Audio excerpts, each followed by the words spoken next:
And hello everybody, it's BrawlFan1 here for after such a long time for another Mistakes and Issues stream. So before we get things started, let's see if anyone shows up. I'm currently by myself at the moment because my friends are either at work and or in the middle of a D&D session like a bunch of nerds. But let's see if people start showing up here pretty soon. Yep, and we already got people. How's everybody doing? Here we go. Shadowfang, Mr. E, Selects, Galaxy Boy, Opening in Awe, Arc TC, Sonic Psycho, Wandering Wisdom, Lollipop, The Golden Sun, Bad Film Studios, J Bullet Train, Master Marks, Braden Ricker. Awesome. How's everyone doing tonight? Are we all ready to talk about the things that I messed up on and or the things that you don't like about? Are you ready to critique me? I am ready. Or maybe I'm not totally ready. You know what I forgot to do? I forgot to go back and check to see if there were any mistakes already pre-existing on these videos. So while we get things started, let me go back and look at those. Let's see here. I'll just move this over here. Oh, let me also get some music started. There we go. And then up a tad. Let me know if the music's too loud or not, folks.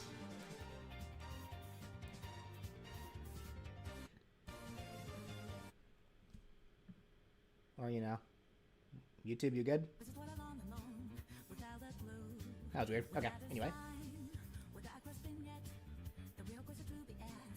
Yes, I saw E3 is coming back. And Nintendo already confirmed that they're making their presence known there. So that probably is going to be when we're going to get the next DLC character. Which case, while I'm doing this as well, if you guys have any requests, go ahead and just either put them in. Go ahead and list them out. You probably are more likely to get them seen though if you put them in the comments below the stream. But I will do my best to go back on the VOD of the stream and read off all and get all your requests there. So if you have a request, just go ahead and list it out.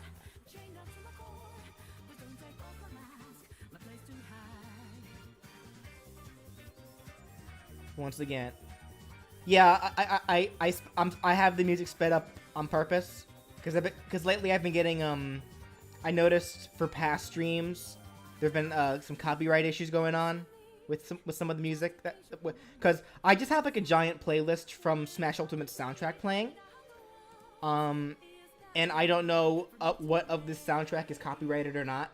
So instead I'm just gonna have it all sped up. But yeah, once again, how does the music sound? Like, is it too quiet, too loud? Am I too quiet, too loud? Let me see. It doesn't look like I had anything for Violet.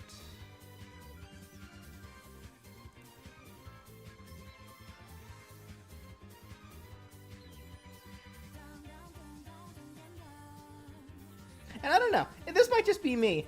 Who else here likes listening to music sped up sometimes? 'Cause it has a bit more of a funk to it, you know?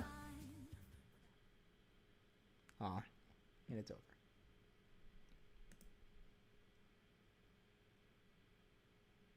Okay. So yeah, while I do this... Oh, Castlevania. Yeah, so like I'm just doing this at the moment to kind of give people some time to walk in. Give people enough time to show up. So we'll get started here in a bit, like with the actual mistakes and issue stuff once I finish this. Going back on, because like we're gonna only do 10 characters today, because if we did every single character that I've done up to this point, the stream would last for way too long. I do have kind of an opportune time at the moment because I currently have the house to myself, with the exception of my sister who's here, but she doesn't care.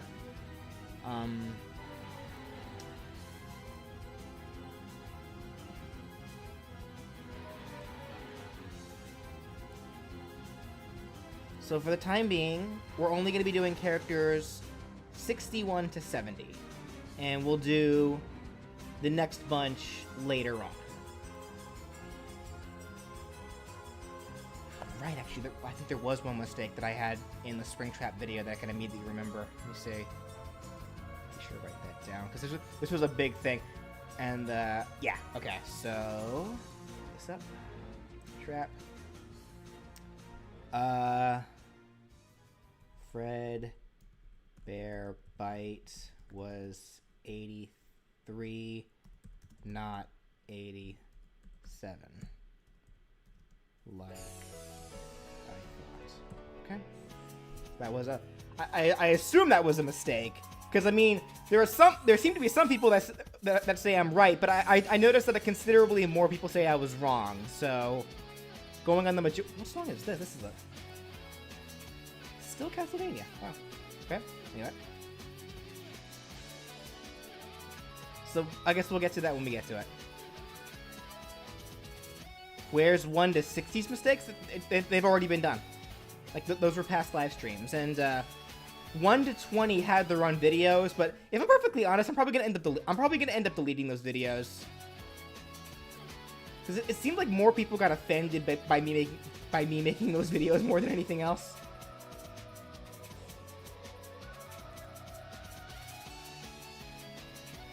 Yes, I have the music on fast because it's bopping, and it's also to help avoid copyright.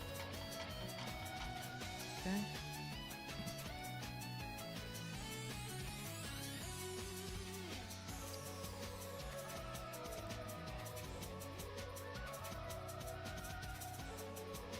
No, please don't. No, don't delete the 1 to 20 mistakes videos. I mean, I have no plans on making individual videos for those, like for the others at this point. I said in the past that I would. I kind of changed my mind though, because I don't see any reason.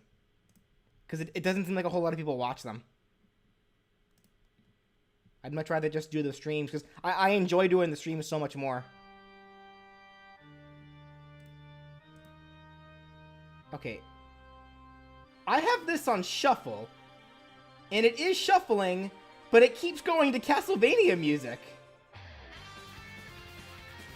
That's interesting. Okay.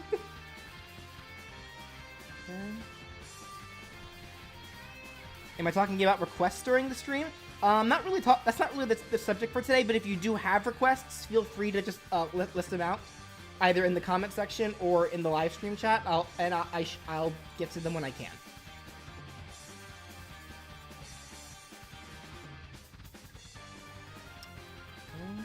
And then lastly, did Amy have anything of note?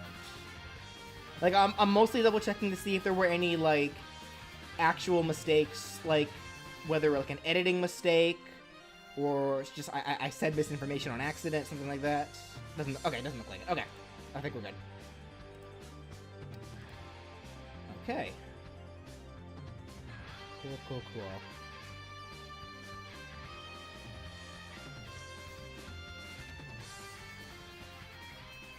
That's going fast. I'm gonna let this catch up. Okay. Here, let me just do this real quick because the stream. Because once again, I set it to 45 because I thought that'd be fine, but it looks like it's already moving kind of fast. Well, actually, no. Why do you keep playing Castlevania music? I'm switching to something else. Here we go. I'm going to this. I played this song a lot in my in my test stream before. I like this song. Anyway.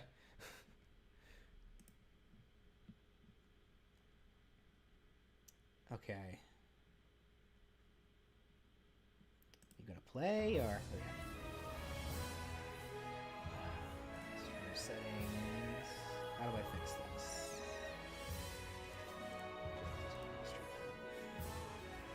I think we gotta go to this actually. Yeah, here we go.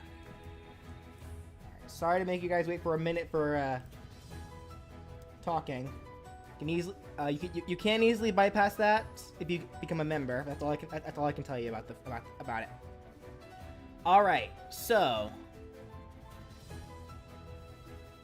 starting off, let's go ahead and get this started. So, Violet. So, for the sake of those since this is the first character, I'm not going to be talking about anything spoiler related for Persona 5 The Royal, because she's the new character from that game. I'll do my best not to bring up any spoilers unless it's absolutely necessary. But I suppose, were there anything... Well, here, let me actually see how beforehand. Let me see how big the delay is. Everyone say apple. 'Cause I want to see how long the delay is.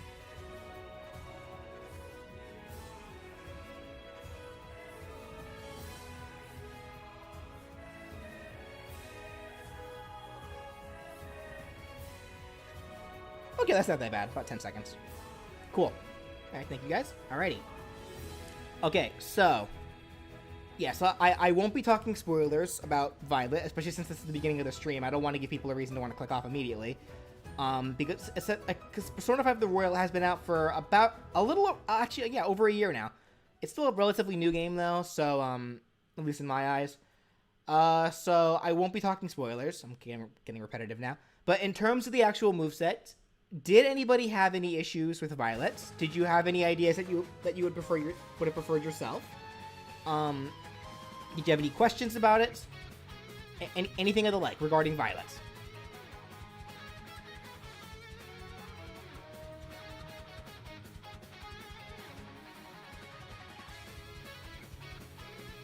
Let's see. Why is everyone saying apple? Because I asked them to. Things are blurry? My stream health looks fine. That might just be your connection. Did it really go back to Castlevania? I'm going as far away from Castlevania as possible here. Hold on, what's it going to go to next? Is this just going to be a Castlevania? Okay, good. Jeez. Kept going to Castlevania. What the heck? Okay.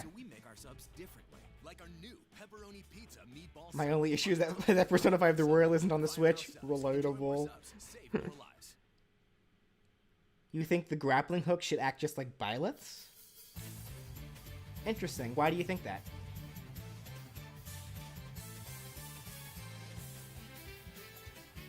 Is it okay if you use my movesets for your custom Smash Bros. Roster?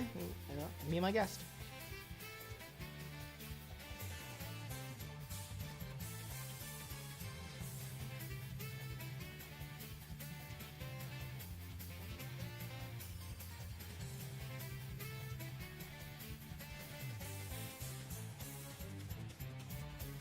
I think what I should also do actually here, let me get up my master list of finished movesets, so that way I can actually remember what I did for these things.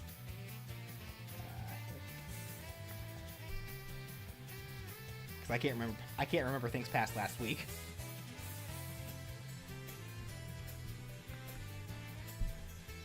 Yeah.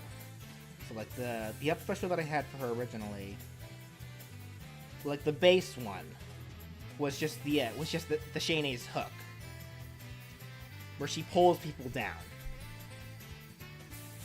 I think the moveset is fine. I think the biggest issue is that there is no issues.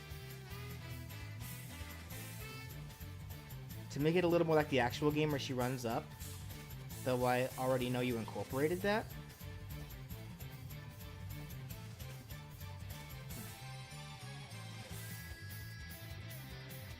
Will I do more of what? These mistakes and issues videos? Yeah, because I gotta catch up. The duo victory animation should always play when paired with Joker in a team battle? Yeah, I don't see why not.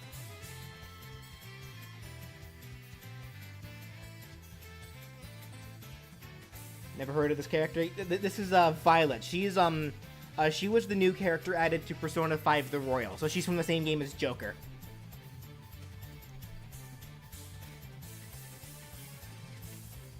Violet should have twirled a ribbon for one of her taunts. Did I not? She does that. I think that's one of the first taunts that I gave her.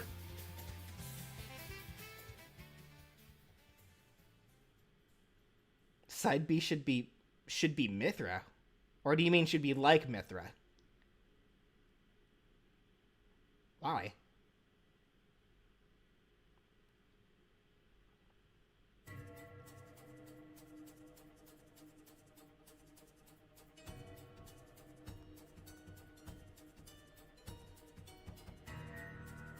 Okay, so it seems like that not a lot of people really have much to say for Violet then. Oh, Charo, thank you. Thank you so much. I'm doing just fine. How are you? I appreciate that.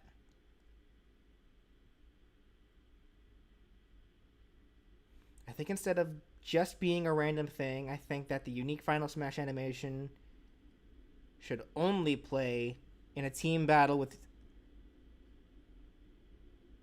No, I don't see a reason why it should be limited like that, personally. Maybe her ribbon can be an up special? Well, she doesn't really use ribbon for combat, just to show off, or just as a gymnast. Like, she uses an actual grappling hook. Oh, happy birthday, Festa.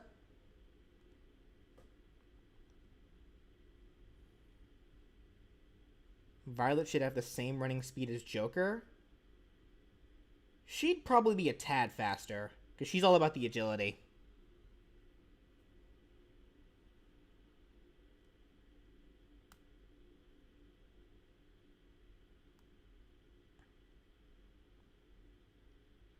The spiking up B for Violet?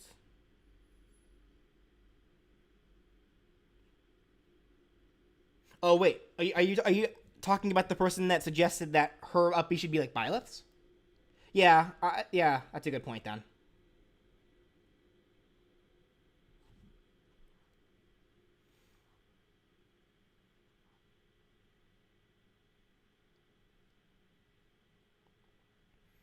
What would happen if Violet uses her final smash when she only catches one enemy on Joker? Then it's just Joker beating up Joker.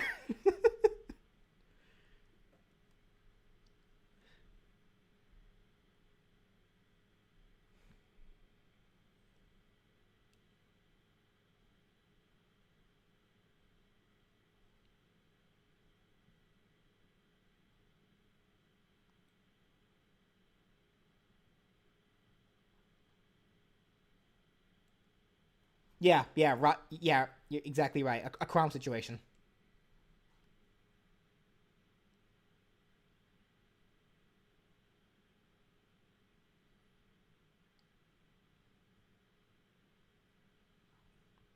Yep, Crom can beat up Crom.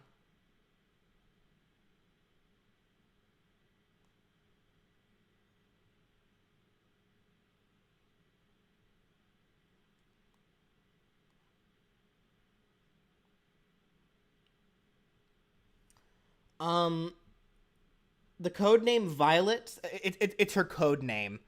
It has to do with spoiler related things that I'm not going to talk about right now.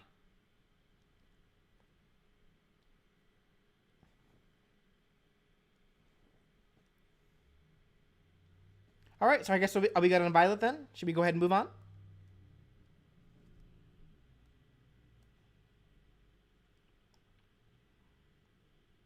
Well, no, I am taking requests. Like, go ahead and leave your request in the comments. Like, I'm not going to acknowledge them, but go ahead and list them down, and I'll get them later. Yeah, like I think actually the next live stream that I'll be doing will be the aesthetic live stream, the extra stuff. I think that'll be the next live stream that I do. Probably, I'm thinking this Friday. But we'll see. Okay, I think we're gonna go ahead. I think we're good on Violet then. All right, so next up is Impmon. So, the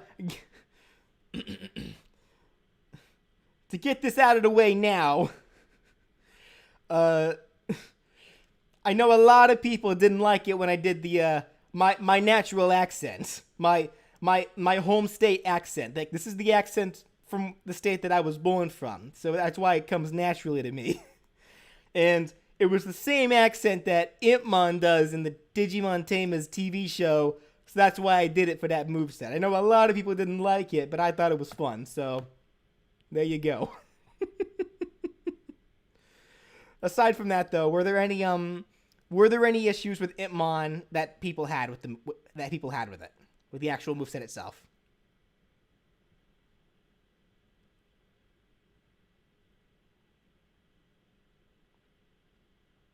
I'm doing just fine, Andrix. How are you? Yeah, I think my biggest mistake in that video, for that video, was assuming that more people would have gotten the reference than I would have anticipated. I guess that wasn't my bad thing. That was probably my biggest mistake, was that I assumed that when I... Where's the music? Good question. Why... Hold up. Why did the music stop?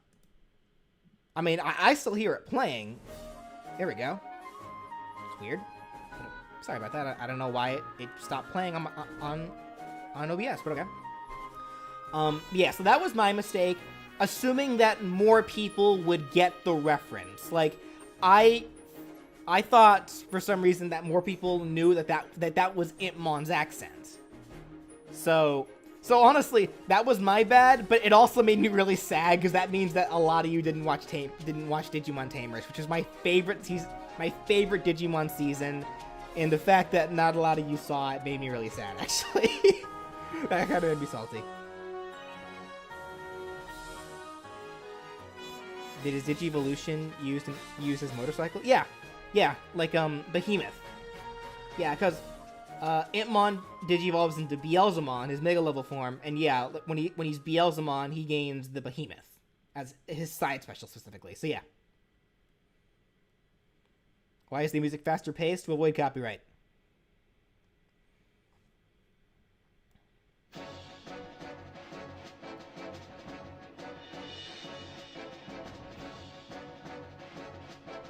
You don't watch Digimon? You should. It's a good series.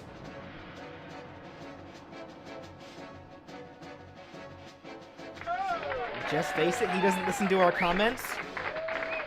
I think the fact that I just read that... Oh, thank you, Charo! I personally prefer that he has Digivolutions like Agumon, but overall... So that's the problem. So, like... Impmon, unfortunately, doesn't have a definitive champion and ultimate form.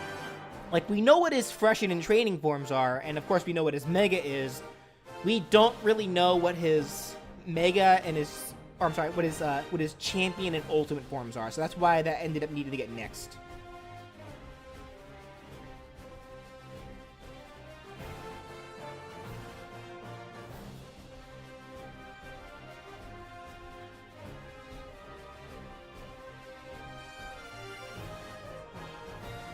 You knew that it was Impmon's accent, just that it was my... Yeah, because, like, what I find funny about it is that, a lot of people, after hearing that video, went back to older videos and started commenting about how they heard my accent slipping through in other videos. Like, my accent, for the most part, is pretty faded after spending so much time away from New York.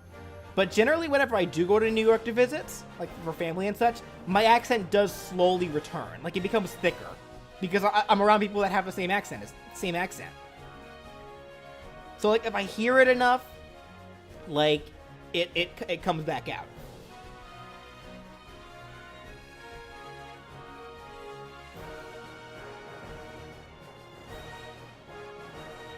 Pokemon or Digimon in terms of preference? I like them both.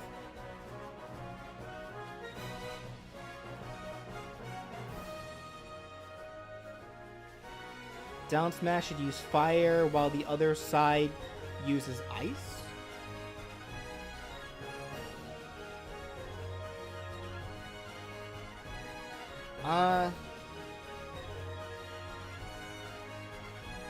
That's not a bad call, actually. Because then it goes back to his summon. Oh, thank you. Thank you, Malik. I'm doing just fine. Yeah, I am very close to 100,000 subscribers. The thought terrifies me. Like, jeez.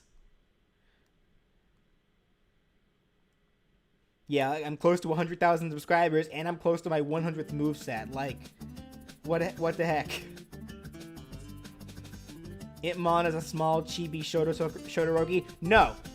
Shoto Todoroki is just a tall Impmon. Impmon did it first. Impmon was the first to have both fire and ice magic.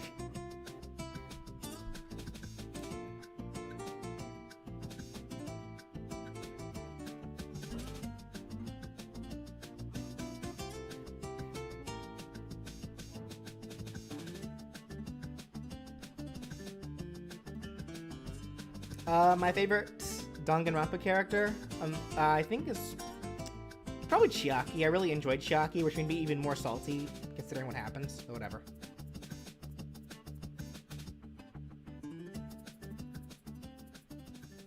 So, like, in terms of the movesets, I feel like he should have had more cheese in his moveset since he is the Trickster Digimon.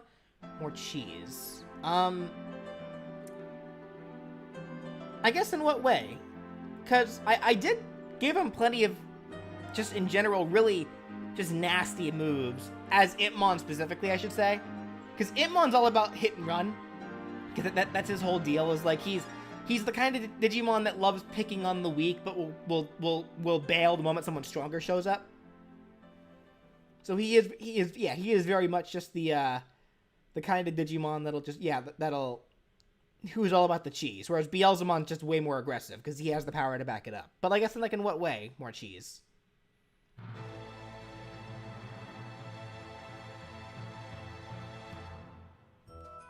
Just make Impmon turn into cheese.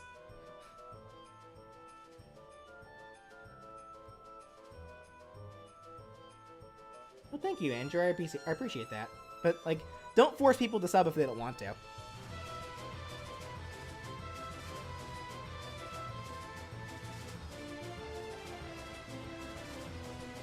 Is my favorite Smash... No, my favorite Smash game is Ultimate. Like, Brawl Fan 1, I only have the username Brawl Fan 1 because I came up with that username before Brawl even came out. Like, it was on the horizon, which is why I made the moveset, because I was excited about Brawl, but that's when I made it.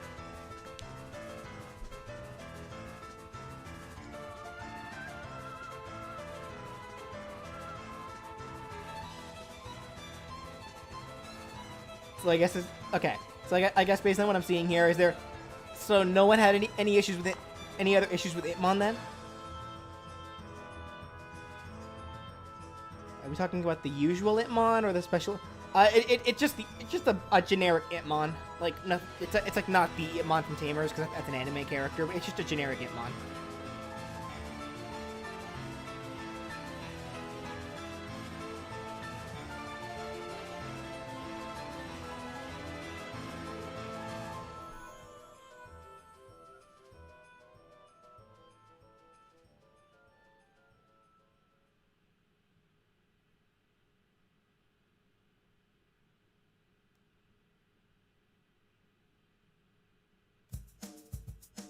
All right, so I guess we get to move on then.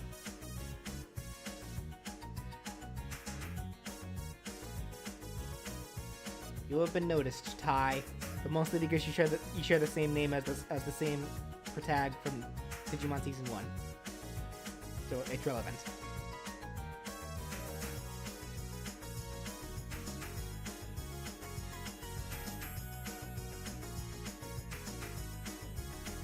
Yeah, like, I kind of get the feeling that for these first 4 characters, not a lot of you are probably going to totally understand it, because, yeah, these first 4 characters that I'm going over, these were my personal picks.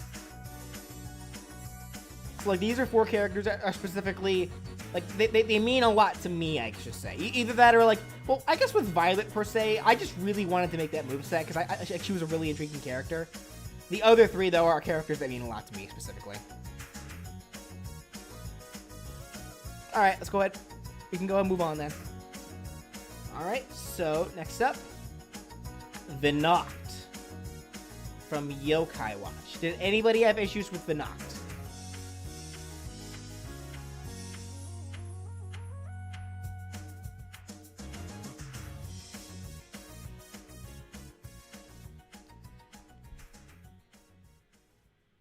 Venoct's final smash should be all of the Venoct shooting elemental blasts into one humongous Kamehameha. Where do you get that idea? Because the idea for the Savage Serpent's Ultimate that I came up with for Venoct, that idea came from the idea of ninja shadow clones. Because Shadow Venoct is effectively a ninja shadow clone. So that's kind of where that idea came from. Because Venoct is a ninja.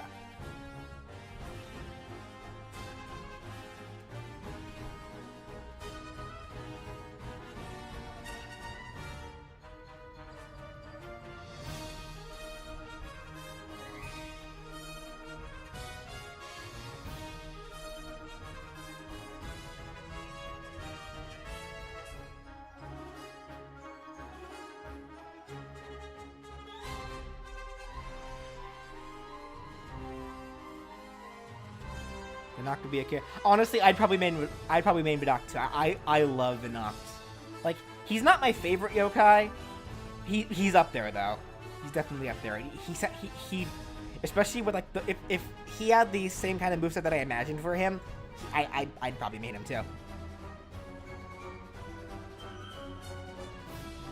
His down special should work like Bayonetta's down special. Does Venoct have time slowing powers? I don't think he does. Not that I know of. I feel like the fact that we're having trouble finding mistakes and issues for your later videos. Well, like, at the same time, don't just focus on mistakes or issues specifically. Like, if you have ideas, like, that you would personally do for the character, like, I'd love to hear those too. Like, don't be afraid to share your own ideas. I would love to hear those.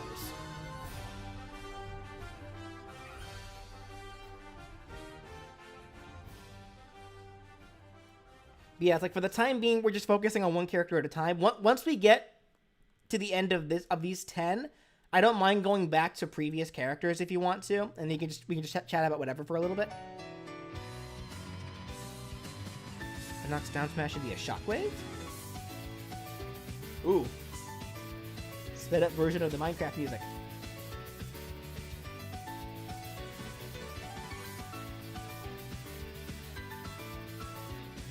Did he have an alt referencing the pro tag? No. All of Venoct's alts reference, like, literally other versions of Venoct.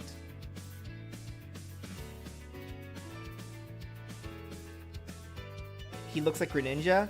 I mean, they're both ninjas. Except, like, yeah, Greninja is based off of the frog. Like, they both got the scarf thing going, so I get you. But yeah, like, Greninja's just a frog, and Venoct's based off snakes. You know, that's a death battle I'd love to see. Greninja versus Venoct. Ooh.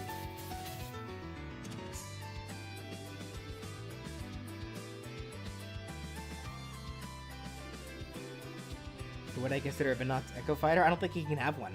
Venoct is such a unique character and fighter, he really wouldn't have one.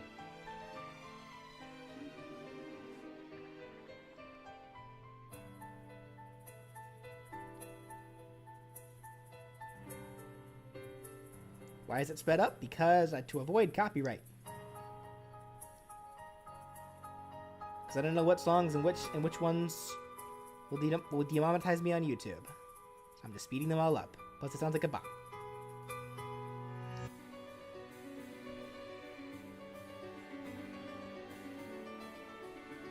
What if for the Shadow Venoct alt the clones for the final smash were just normal colored Venocts? That'd be funny. You have something for Tails? Okay, save it for the end then, because I want to focus on just each character that we're talking about for the time being. We can broaden the topics later on. Does Impmon's attacks actually freeze people? I think some do.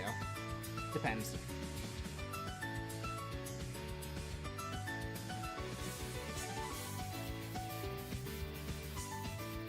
Okay, so we got a Venoct then?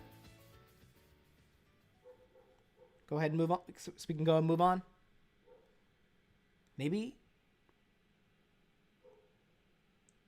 Using a whole bunch of snakes?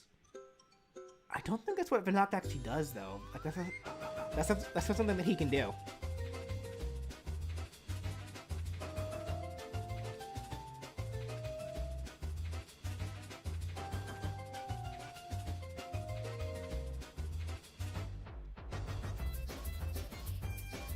Side tilt similar to Piranha Plants? Yeah, I can see that. Just a nom nom nom nom nom nom.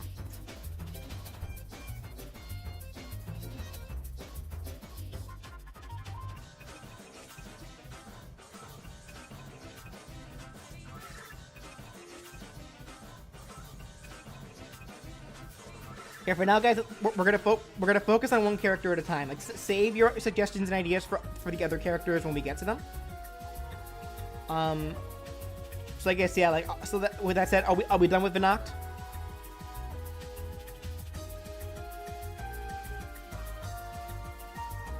You have one for Venoct? You probably should say it in the next minute then.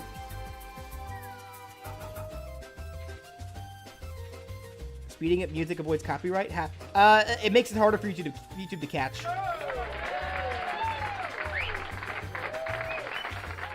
someone bring up the neutral special. While charging up should still be able to be used, just slower and less knockback.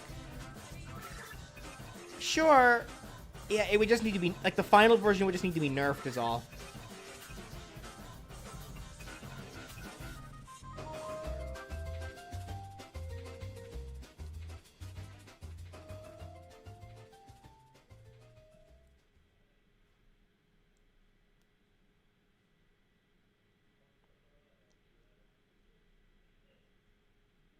Okay, I think we're good to go then. All right.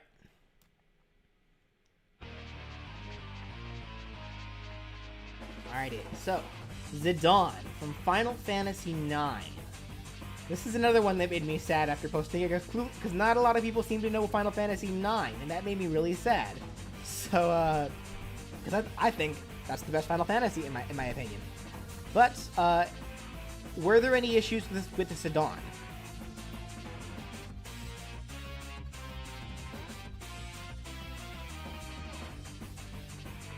I'm doing just fine, Monstructor. How are you? Tail Zare. Push his tail upwards and allows him to hang over ledges. Monkey.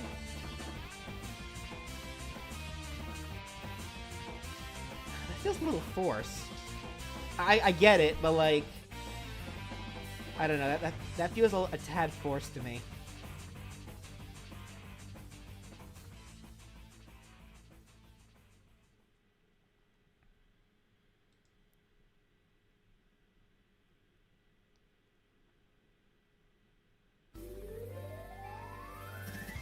What do I think of 4 and 6? Never played 4. I loved 6. 6 I played Final Fantasy 6 actually at a buddy's house. There was a weekend where I just spent the weekend at a buddy's house, and we just spent the entire time just playing Final Fantasy 6, passing the controller to each other, and we beat it during the time that I was there. It was a fun weekend.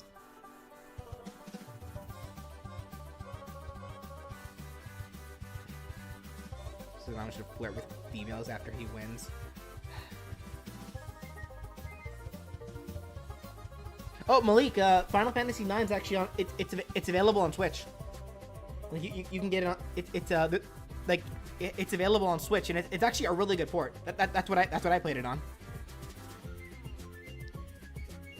How many Final Fantasies there are in total? 15 so far, in terms of main games, and there is a 16th in the works. We've got the trailer for the 16th. I do feel like all Lucky 7 should have more passive ability rather than a dedicated special move. I guess. I don't know what I don't know what else I do before his down special then.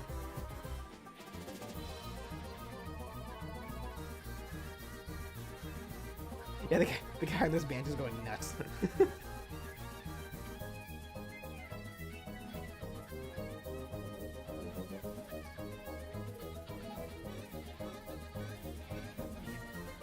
If you got a question, you can just ask it. Because if you tell me you got a question, you gotta wait a minute before you can actually ask it.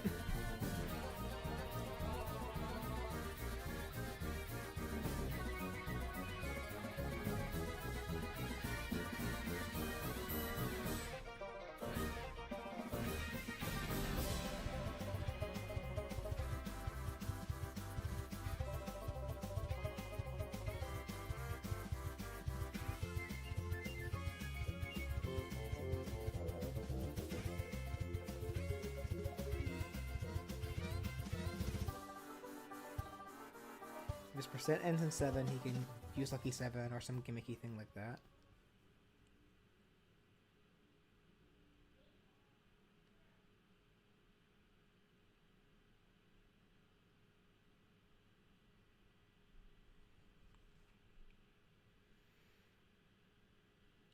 Alright, so I guess nothing else for Zidane then?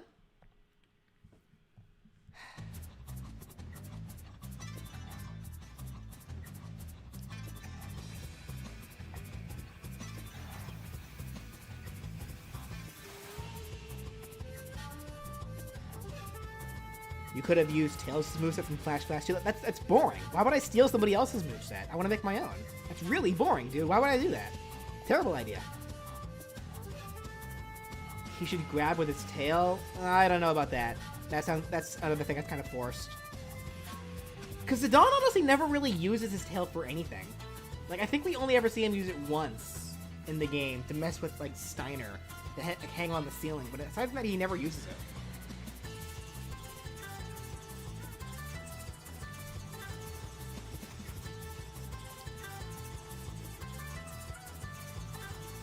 How many jumps does Zidane have? Just 2.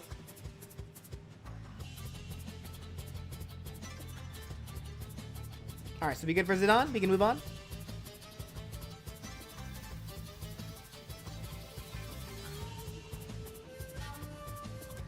He's a wingless Pit. No!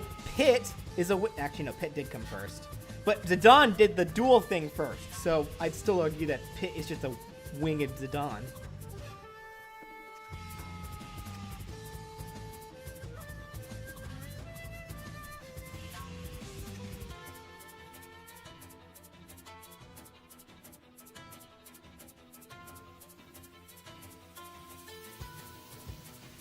Alright, so I guess we good? Alright. So here's the next, here's a big one then.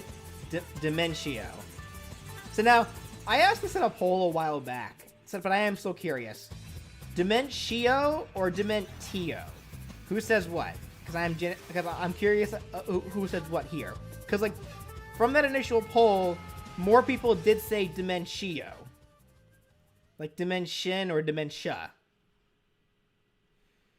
But aside from that, yeah, any issues with the Dimentio moveset? The side tilt doesn't feel like Dimentio? Like with him breathing fire?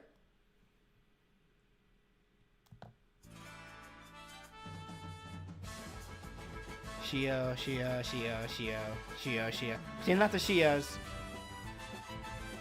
And then Sho.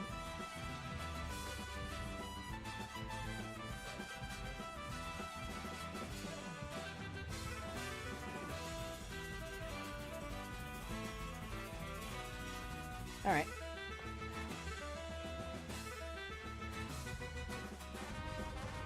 Could we use more of his flipping powers? I'm curious, like in what ways? Because the idea of being able to use flipping powers on a set 2D plane when you can't flip like you could in Super Paper Mario, like, that's an interesting idea to try to pull off. Charo, that is way too generous. What are you doing, my guy? Since you asked and we're way too generous with that, you're gonna make me feel bad. I'll check for you. Give me 1 sec. My goodness, man. Dude. Jevil currently sits at 1,702 requests. Jevil has a lot, but I'm still not going to do him until the Deltarune is finished. Jeez. Like, my guy, you're going to be able to eat this week, right?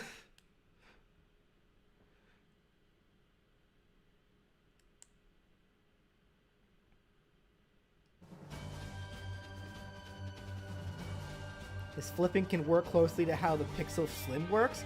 I mean, maybe as like a sidestep or a dodge, things like that. Cause like his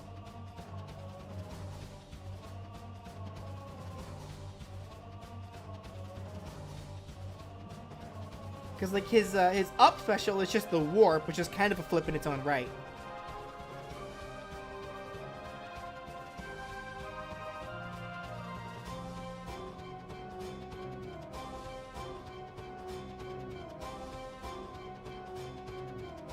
So I can't go saying what characters have how many requests. I'm only gonna say Jevil because that one has been known for a while to have a lot.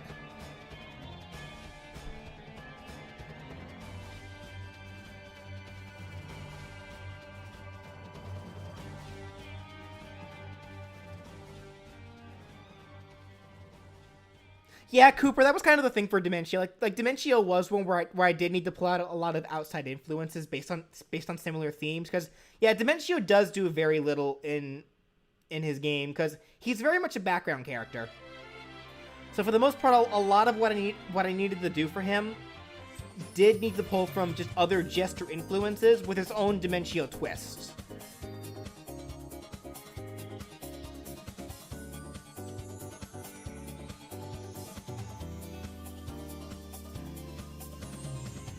The Fluorespat nuclear special. I'm glad you like it.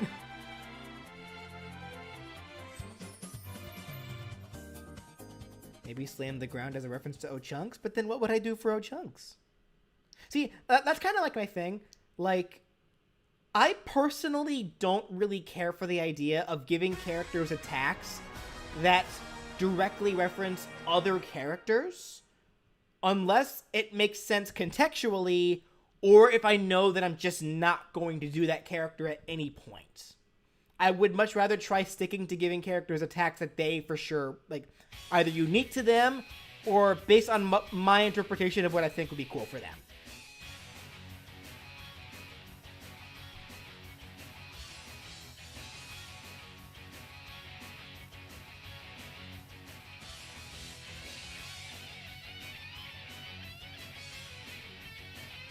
What about a gimmick where if he's outnumbered in battle, he gets way weaker, referencing the ending of Super Mario? That... I don't know about that.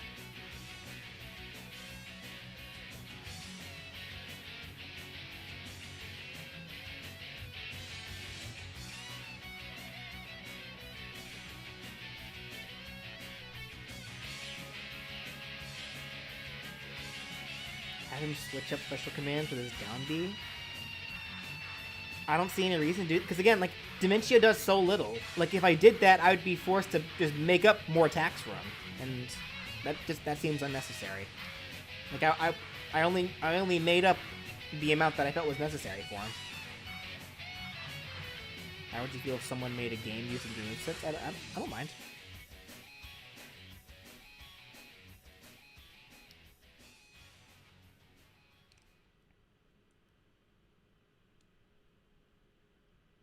Perhaps he can have an instant KO attack like he did to Luigi.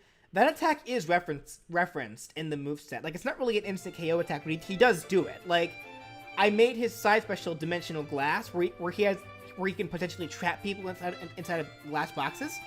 And then his side smash is the snap that causes explosions. And I set it up so that if you use that side smash on the dimensional box, it actually blows up the inside of the box. So that is referenced in the moveset. Like, in order to pull it off, you gotta use two separate attacks.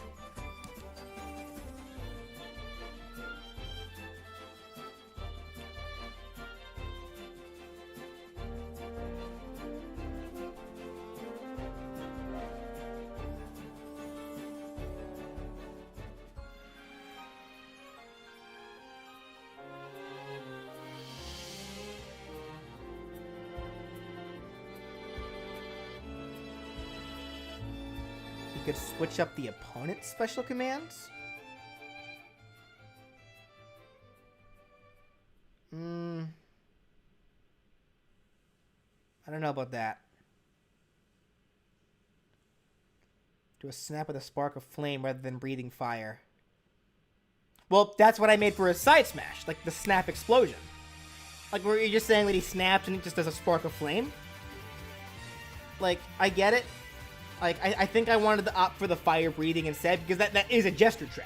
Like, that's just a trick that Jesters do. Actually, I remember, like, I thought one comment that kind of stuck out to me, actually, in the Dimentio moves. Also, by the way, BF1 cheers. Stay hydrated.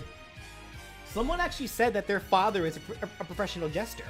And he said he really loved the Dimentio moveset because a lot of the attacks that I referenced for Dimentio were the same kinds of tricks that his own father did. So that I thought was kind of neat.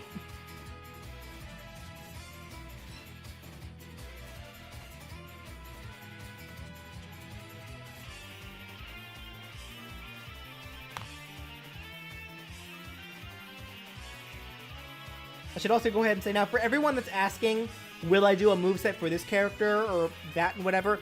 Answers, same for all of them, when they get enough requests. Like, feel free to request for the characters if you want to, but if you ask if I'm going to do them or not, just when they get enough requests. Simple as that.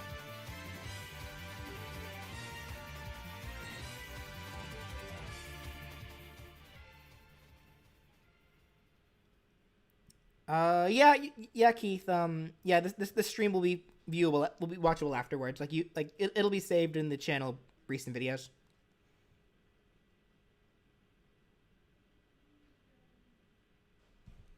If we make a suggestion and don't hear your feedback and don't think you saw it, do we say it again? I mean, best I can say, YouTube. Hey, did I say you can stop the music, YouTube? Yes. Best I can say is that, like, I'll get to the every question that I can. If you do ask for a while, though, and I still don't answer it, just assume that I'm probably just not going to answer it. There'll be an extra... Yeah, I'm probably going to stream more extra stuff sometime this week. A move where he throws a pie in the face? That'd be funny.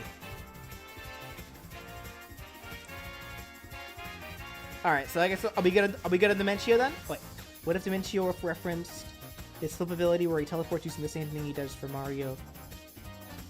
Well, that's his up special. I made that his up special. See, okay, this is kind of the sad thing. It's like, this is why I hated the fact that I had to wait this long to be able to stream again. Because it's a shame, because it's a lot of people probably don't remember most of these movesets. Because they happened so long. Like, these were movesets that happened around the time when I first moved into the apartment, so it's kind of the one downside. That's why I need to catch up on these. That way, like, once I get doing more mistakes and issues video in the future, I can keep up with them.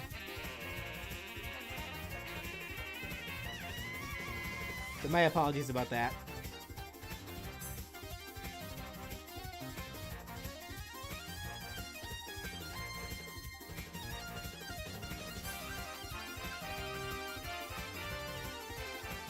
Dimentio's up special sounds like a custom move or Zelda's up special.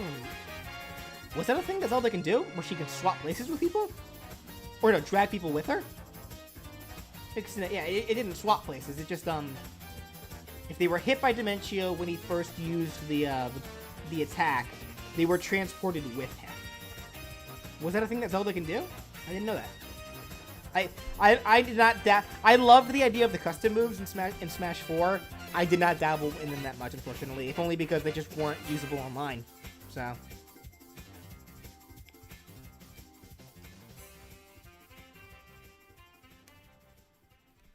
Alright, so, alright, we good to go? We good to go? Can move on from Dimentio.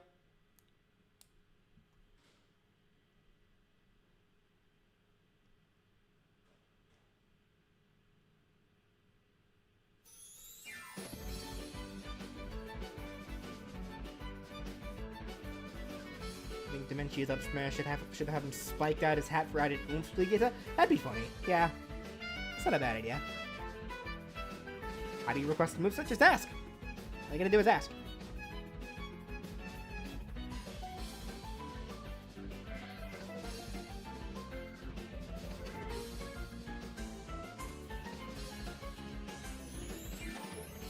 No, Kosh, that's not true. I'll count requests if they're in the live chat. I'm just gonna have to go back and because after this later on, I'm probably just gonna go back and try to find them.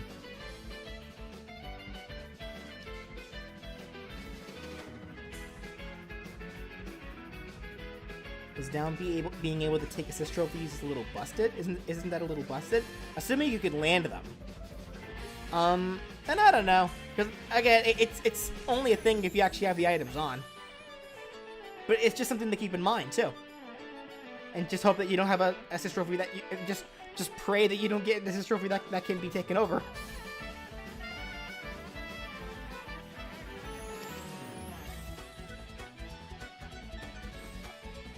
Yeah, for now, we're focusing on each character one at a time. Like, if you have a different character you want to talk about from, like, a previous episode, we'll save it for the end. Like, generally, any questions that you guys have unrelated, save them for the end. Like, for now, I do just want to talk about what's going on with the mistakes. I want to try to stay on track.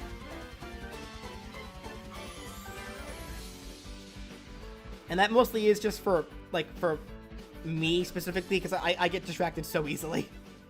But I want to make sure that we're on track with this. But I guess we're good on Dimentio then. So let's go ahead and move on. We're moving on to Springtrap. So there was apparently one mistake that I had in the video that I have listed here. That apparently, yeah, I referenced for his neutral special the bite that was done by the Fred Bear animatronic, saying that it was the 87 bite when apparently it was an 83 bite. Like, I did my best to get the lore on track, but clearly I was still wrong about that. But again, I don't fully know, because there were some people that were still saying, no, that was right, that was 87. So, oh, Triforce, thank you. Guess this is the best way to get a comic get noticed. But his quote already on the list of his, quote I think is going to be next time.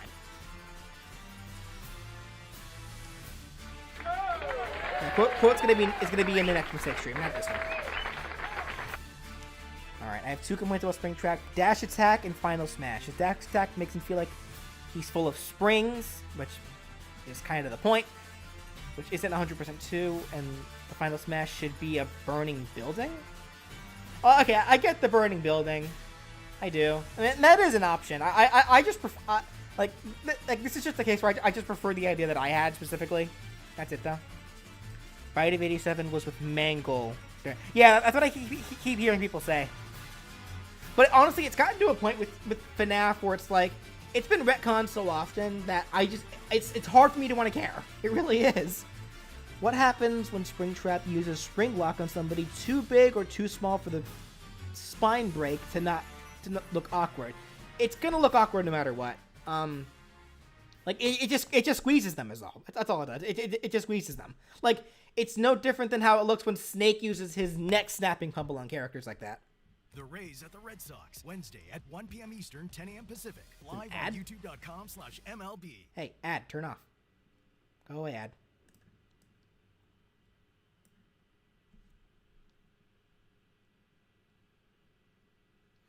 Like, a big thing for Springtrap, for the most part, was I wanted to emphasize both his springy nature, like the spring nature of the suit, as well as the fact that he is a rabbit suit. But then also serial killer, I guess. Just creepy in general, horror in that sense.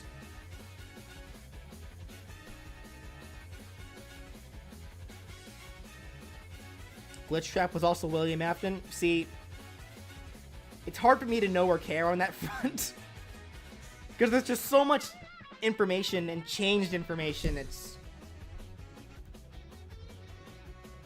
When will I do another episode on what if they were... Oh, thank you for the $5. Whenever I can just get to it. Because assist trophy videos are going to be very far and in between, if only because there are just so few characters that I think are better as assist trophies than fighters. Phantom Mangle should disable movements options like walk off. No, he should not. Walking, dodging, and jumping should never be disabled unless there's some kind of front to it. Like, for example, the Undyne moveset, I made her down special, like, effectively lock people in a box, and Dimentio does the same thing. The difference is they can't be launched when they're in that state. So, sorry guys, Phantom Mangle is just next. There's nothing Phantom Mangle that can do that the other ones didn't already do that I think would work or be fair. So no Phantom Mangle, gone. Nope, no Phantom Mangle, bad character, bad, gone, bye. Do you think he should have had his voice? Oh, was that the I'll come back or something like that? He had some kind of line. And yeah, I don't see why not. Like, he could have had that like for a victory animation or something. Should the final smash reference the Aftons? See, this is, I'm so confused on this front. There's so much information going on this. Did any of the Phantoms curse or grabs or pummels? Let me double check. I believe one did. Let me see. Yes, Foxy. Though, actually no, Foxy only disabled your throws. Your grabbing and pummeling was still available, but that's another option that I think should never be disabled. One of his final smashes should be the knife attack. looks... Oh, I mean, I don't know what to tell you there. Why not have a purple guy alt costume? I mean, he does have a purple costume, referencing the purple guy, but if you're referring to the actual purple guy, I don't think we know what he looks like. Plus, he needs to keep the spring stuff going. Because a lot of his movesets rely on, like, the actual suit. And all that stuff. Can phantoms be countered or reflected? Let me double check that.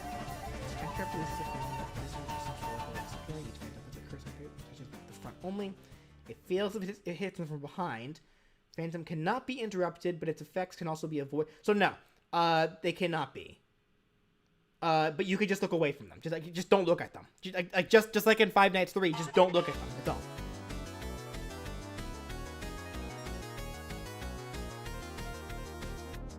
When using the neutral B, does a hit from a rapid jab count as one hit, or does the entire rapid jab count as one hit?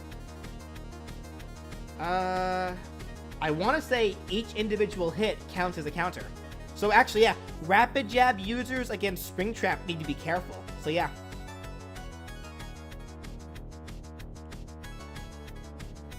A costume with Springtrap's endoskeleton would be absolutely horrid. It would be. Also not suitable for Smash. I mean, Springtrap entirely is probably not suitable for Smash. He would need some kind of redesign to make him actually suitable, but yeah, no.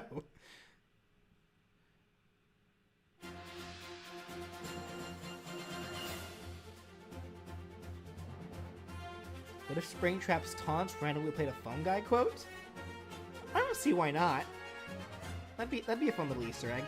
Ha! Easter egg! Because he's a rabbit! Anyway.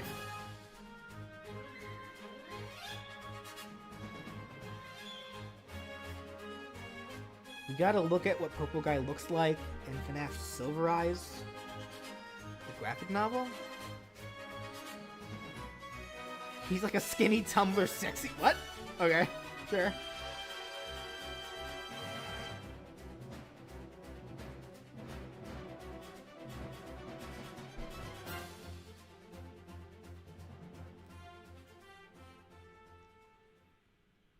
Could there be a reference to Afton, aka Scrap Trap?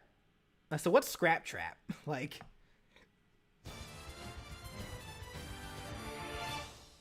Because, like, for the most part, my knowledge of FNAF mostly extends to both Freddy and Springtrap. Because those were the only two I cared about to actually make for the movesets. Easter Bunny, all could you imagine?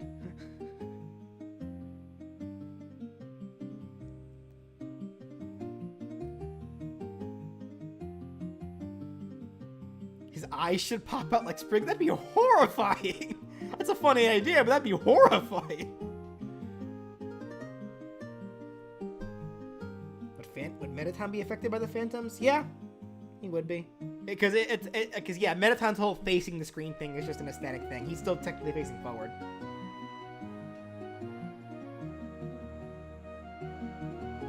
Scrap Trap is basically just an older, more and damaged. Oh, so it's the same costume? Okay.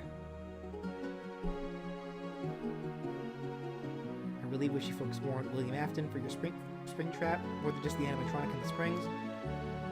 I mean, I guess in what ways? Because I'm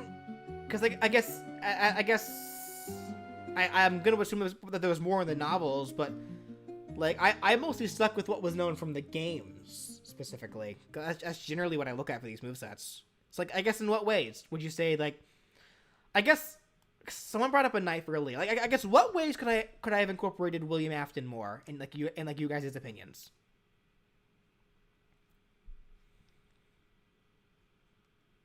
Because the most I knew about William Afton was that he was a child serial killer. That was really the most that I got out of him. And like he pretended to be a security guard or something like that.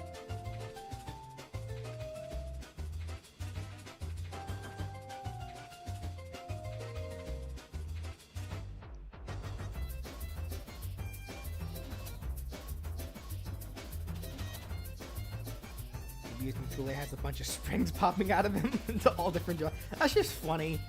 But I feel like that would kind of clash with like the horror themings, kind of. Can Springtrap absorb damage? the damage of the Ridley tail stab? Yeah, he could. He could.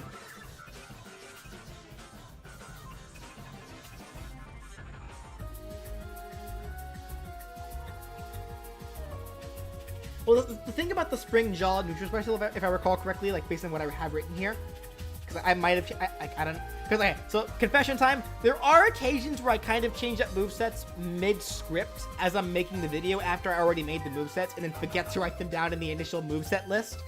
But what I have listed here, based on what I remember, is that the, it's a counter per se, but it doesn't necessarily absorb damage and redirect that damage. It does the same amount of damage no matter what once it bites. It's just massive damage.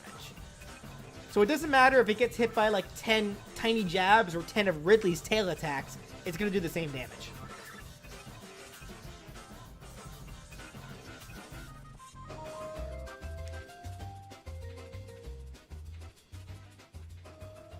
I guess have people at all brought up anything about the William Afton thing? Because I haven't seen anything about that. Isn't the phone guy? Isn't the phone guy? He also has more than one voice line. Well, I guess that's the question. Is William Afton the phone guy? Because I hear some people say that he is, and others say that he isn't. He has to absorb 10 attacks. Like, you don't need to absorb them all at once. Like, you can hold it, absorb some attacks, stop it, and he'll keep that charge. And then you can activate it again and keep absorbing attacks. And then once he gets hit by 10 attacks while in like the jaw opening state, like then he'll unleash the attack. He doesn't need to get it all at once. No, he is not. No, they aren't. No, he isn't. He's not.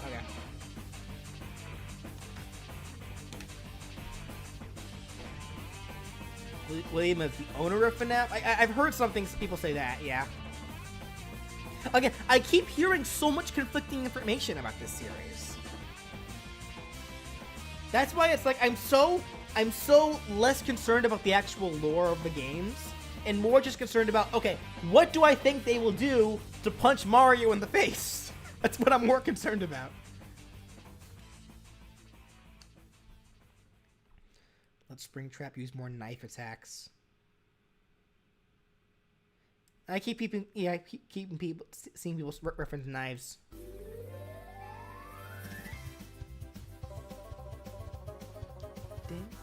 On that banjo again.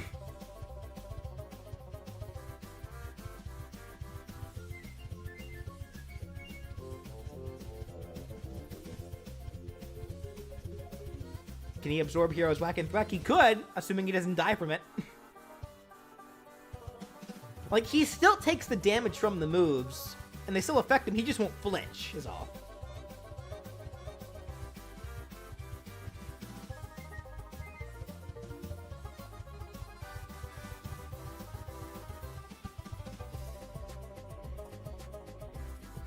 Springtrap himself doesn't use knives, so what? So again, no one can. It's like no one.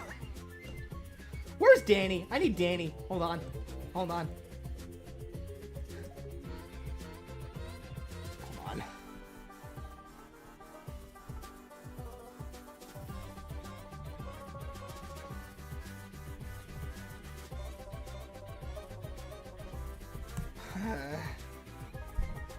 Like, they're all in a D&D session, but they told me to, like, let the cult, like, to add them if, like, I need help with something. Because, again, it's like, this FNAF information, like, I'm seeing some people say yes, other people say no to, like, the same stuff. It's like, what is going on with this stuff? Nope, shield should never be disabled.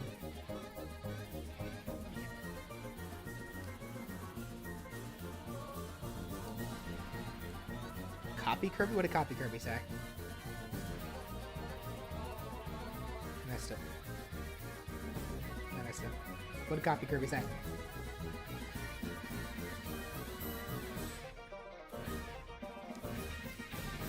Yeah, like a good chunk of my friends, like I've been playing a lot of D&D.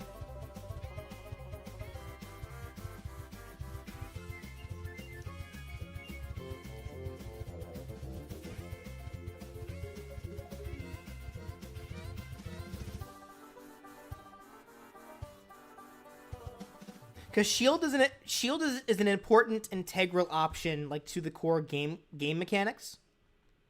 thank you, Leanne. I appreciate that. So I feel like important gameplay options just shouldn't be disabled. At the same time, though, he's not really disabling attacks. It's more so that, because like how the down, I guess it's a reminder to what the down special does. He curses attacks, depending on which phantom you use, or which random phantom comes out. So like, it's not necessarily that you can't use your attacks. It's that if you happen to use the attack that was cursed, it stuns you. Okay, Danny said she's good. Okay, so let me see if I can get her in. Danny, how does FNAF work? Wait, what? How does FNAF work? How does FNAF work? What the fuck kind of question is that? How does FNAF work? It's like, because I'm getting people sitting here saying things like, Springtrap should have had a knife, but some people are saying that he shouldn't have. Only William Afton had it, but he is William Afton. How does this series work? Okay, I would assume. Yes, we know Afton is Springtrap. That's a given. But I would like to think, considering how you built the moveset, you tailored it more towards the animatronic rather than the human. Yeah. And the animatronic, well, the animatronic is the weapon. You know, Fair. Springtrap was not carrying any weapons or anything because you don't need it. Like arguably. Like, the animatronics that arguably had weapons on them. Like, you could argue Foxy with the hook. You could argue Chica with the cupcake. You could argue Funtime Freddy with the bonbon puppet. Okay. That is a fair argument. I do like that.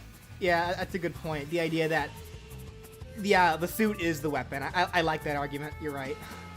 Okay. Yeah, now unless I didn't get a chance. I didn't play FNAF World, so did they do anything unique with Springtrap in FNAF World? Like, did he have a weapon in that game? No, what did he do in that game? I forget. Let me see. Hold on. Let me see if I saw that written down. FNAF World. He has Bite, Spring Locks, and Rainy Day.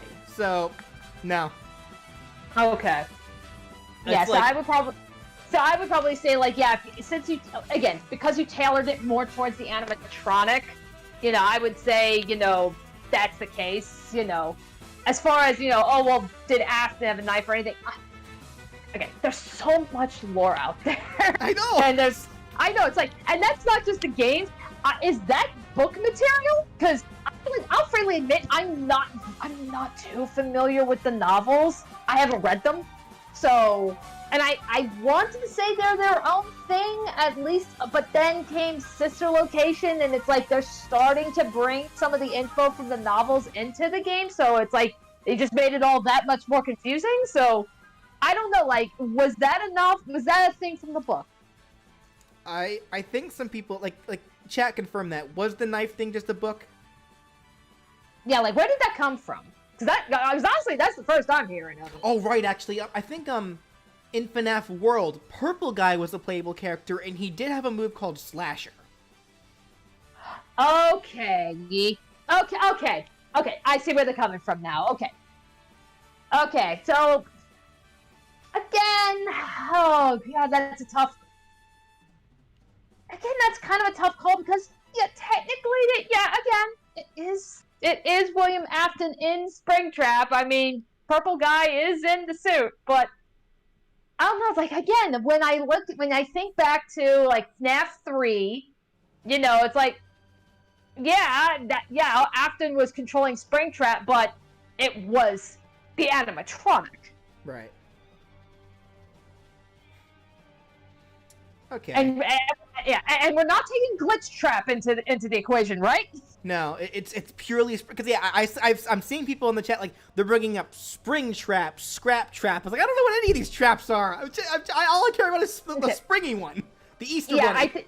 Because I know we in some of the recent games, because now we're on to Glitch Trap now. I know that's the big one, and we still have this. We've got Security Breach, coming soon. So who knows what the hell's gonna happen there? But I was like, again, there's been all kinds of things going on with that character, but I would make the argument the moveset that you designed for was the original Springtrap in mind, so that's the one that you follow. Yeah.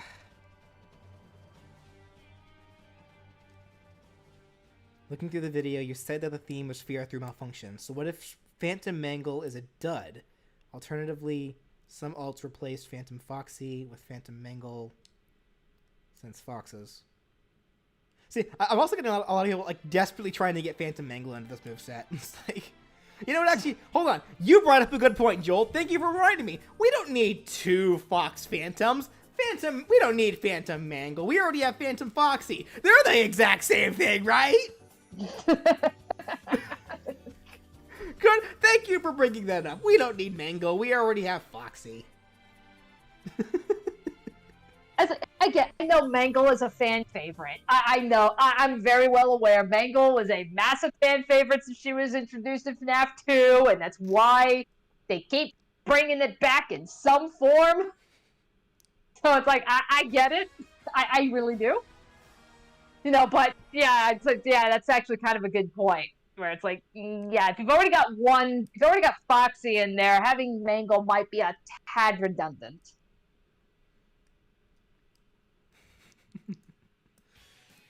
Oh, dearie. All right. So, like, what was... I think... I'm trying to think, like, some other things that... I guess actually confirm this one for me, because I think we've already talked about this before, but, like, in the presence of the chat, yeah. Fredbear was 83, Mangle was 87, correct? In terms of biting? I believe that's the case now. Okay. Because, like, yeah, like, Fredbear, like, you know, especially with FNAF 4, is like, yeah, that was apparently the first bite. Okay. Because I believe, like, up until that point, it was always bite of 87, bite of 87. Then comes FNAF 4, and it's like, oh, there were 2 bites. So it's just like, but we do know, it's like, yes, there is confirmation, like, at the end of FNAF 4, where, yes, the animatronic that bit the kid, that was Fredbear. So that absolutely has been confirmed. As for bite of 87, okay, for all I know, this might have been confirmed maybe in a later game or something, but the common theory was it was Mangle. Yeah. That was the common theory, and the biggest reason for that is the fact that, you know, Mangle, when Mangle gets into your office, she just kind of hangs out on the ceiling, and her death animation looks like she's swooping in and biting for the head. Because we do know that, like, the bite of 87, we at least know that, you know, yeah, they're, as confirmed that in FNAF 1, yeah, the victim lost, like, a part of, like, their frontal lobe, and it really looked like Mangle seemed to be, like, you know, the common theory was that was because of Mangle. Mangle hanging up from the ceiling, swooped down, and bit into somebody's head. Right. Okay. Yes. Yeah. So again, everything from like FNAF 1 to 3, when there was anything about a bite, it was referring to the bite of 87. FNAF 4, when we got introduced to the kid, that was when we got, oh, there were 2 different bites. Right. All right. Well, I guess Bone Dude also brings up a good point too. It's like, it doesn't really matter which bite it's referencing. It's a bite. Like the reference still exists. It's a spring-loaded bite. So. This is true. What else? Actually, here's another big one that, like, people really aren't talking about this one in the comments. I'm curious about this one mostly. Michael Afton. That's William's son, correct? Correct. Yes. Why are people saying that Michael is Springtrap, not William? There's a lot of theories talking about that too. One of the big ones, I think, where a lot of people seem to have gotten that idea was, okay, I'm trying to remember which one it was. I believe there was a secret ending scene where you actually hear Michael Afton, and he's saying, you know, Father, it's me, Michael. You know, like, there's this whole cut scene, and it's just mostly just hearing narration, but then as soon as the narration ends, you see the shadow of Springtrap coming in, and that's where I think that was the start of where a lot of people were saying that, you know, oh, Springtrap is Michael, not William. But, you know, I'm not entirely sold on that, and I think the biggest reason why I'm not entirely sold on that now is because of Glitchtrap. The existence of Glitchtrap alone, because it's very obvious right now, or at least for all we know, this will be retconned in the future because this is FNAF we're talking about. You know, retcons galore. But Glitchtrap, which is what we have now, and which is going to be that was in Help Wanted, I believe was the last big one, and now we're going into security. But Glitchtrap was pretty much based on it was based on Springtrap, and you know, pretty much kind of based on William Afton. So it's like they're kind of, it looks like they're kind of pulling, like, do you remember in Yu-Gi-Oh with Noah, where it's like, okay, you're technically in the internet and you're looking for a way out?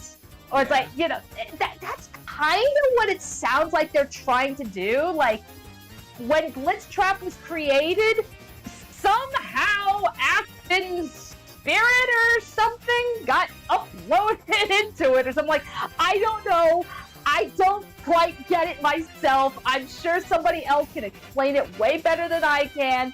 But the fact remains that right now, there is an entity that is known as Glitchtrap that kind of like resided in like this programming that was what was going on in like, I believe it was Help Wanted. And it's like, you know, and that was where the creature resided in. When you complete the game, it's like, you know, oh, Glitchtrap is getting out. And this is also now explaining the origins of like this new character that's supposed to be coming into Security Breach named Vanny.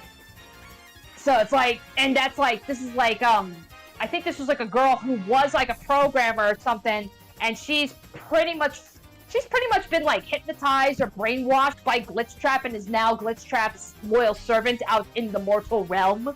So it's like, okay, yeah, that's the direction we're going in it with FNAF now. It's weird.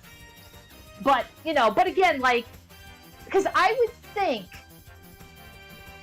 Glitchtrap, if Michael was in Springtrap, then wouldn't that make sense that that would be the persona we would be seeing in Glitchtrap?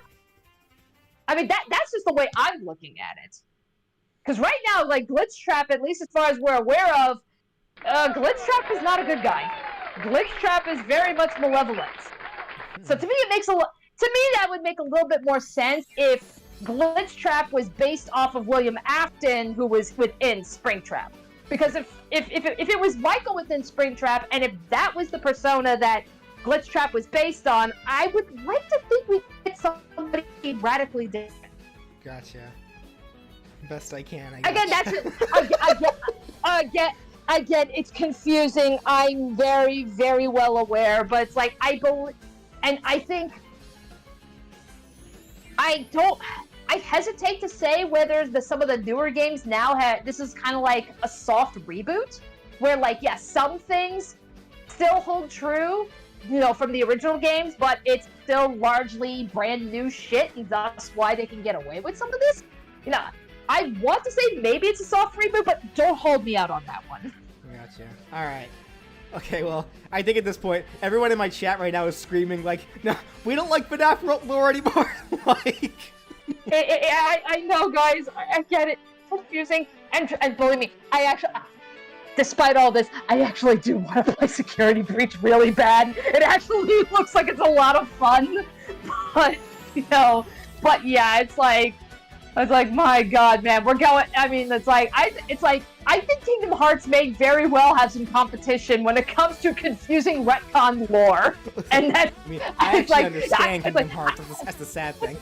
I know, it's so easy to make the pot shots at Kingdom Hearts, but, oh God, I think FNAF might take the crown. Alright, well, real quickly sum up a couple of things that people I've been seeing in the chat. Some people are saying that Springtrap should be hydrophobic. I agree. And then people are also bringing up the "I always come back" line. I think we talked about this earlier. Yeah, I don't see any reason why he couldn't have that line. I guess because that's from the AR apparently. Yeah, like it's like I think it's like between that and I believe also in Ultimate Custom Night, because when you play an Ultimate Custom Night, like they gave lines to all the animatronics, and Springtrap is included in there, and that was a line that Springtrap had was, "I always come back." Interesting. And it is the same voice actor as William Afton. That is confirmed. All right. Well, there we go then. All right, so I guess in that case, we'll go ahead and move on from Springtrap then. Do you want to stick around, Andy? Or are you gonna go back to D&D? I gotta go back to D&D. All right. I'm sorry, guys. Thanks for joining. Yeah, we got important campaign shit we gotta talk about. All right, thanks for joining, Danny. Alrighty, have fun, everybody. Alrighty, so then moving on to Reimu Hakare from Toho. Did anybody have any issues with Reimu? Anything of the like?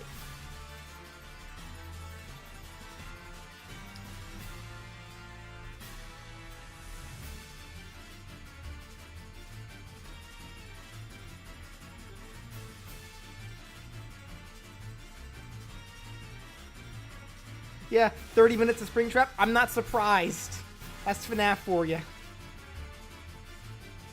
I always thought Reimu would have a gimmick where if she grazed attacks, it would fill a meter to turn her specials into special card like a stronger Cloud. Interesting. A small nitpick with Reimu is that the Toho creator's name is pronounced Zune, not Zun. Okay, my apologies on that. So it's Zune? Okay, gotcha. See. The Rays at the Red Sox Wednesday at What is this advertisement? I want my music. Go away, music. I don't care about the Red Sox. Anyway, Reimu needs more bullets, more projectiles. Oh, jeez, did it stop? There we go.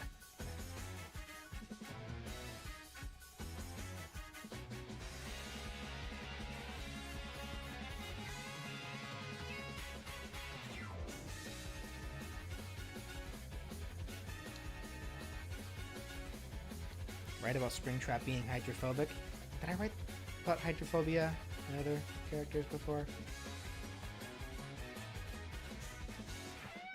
Hashtag stop. Can we get the hashtag stop projectile spamming? Oh yeah, I did make a note of that. Okay, yeah, sure. No.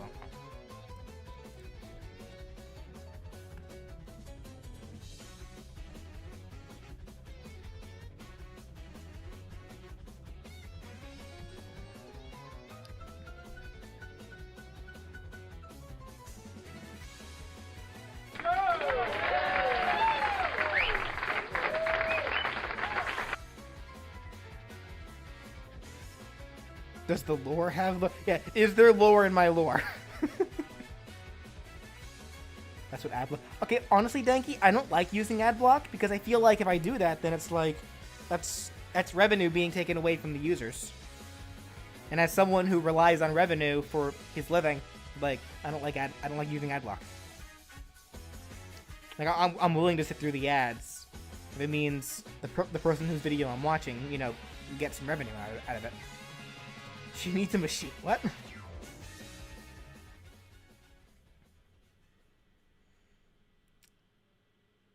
Yeah, Creepy Flower. Marissa would get her own moveset because Marissa fights drastically different than Reimu.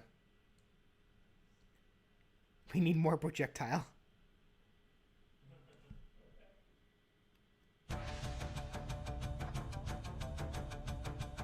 Scrap Shop wouldn't work as an alt. Is he missing an arm? Oh, there we go. Toho deserves to be in Smash more than any other indie. I could see that argument. What company is Reimu from again?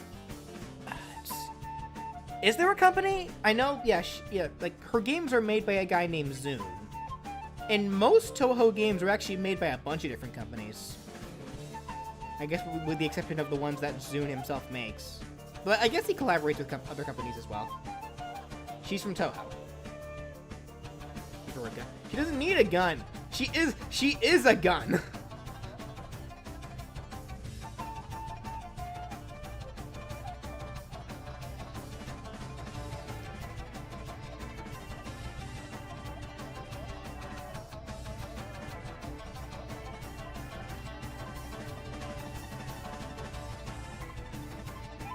Maybe new alts based on other characters from the series.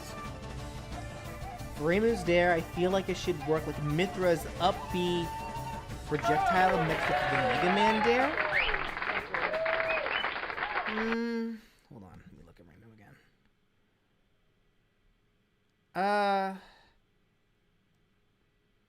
I don't think there's really a reason for that because she doesn't really have. I didn't really give her any projectile basic attacks. Those are all relegated to her specials.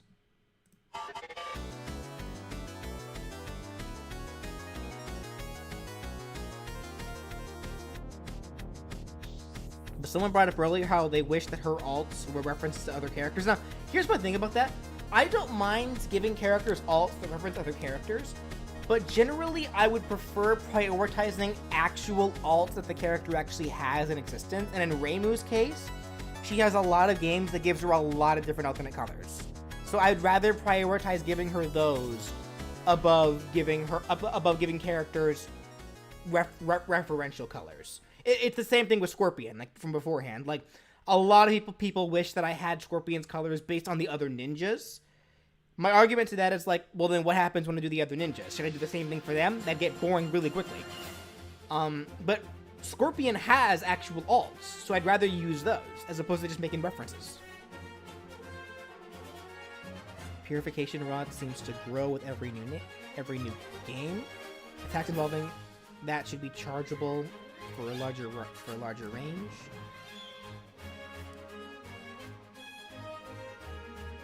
Maybe Yukari. I don't know who that is. I guess that was a thing in Toho 8.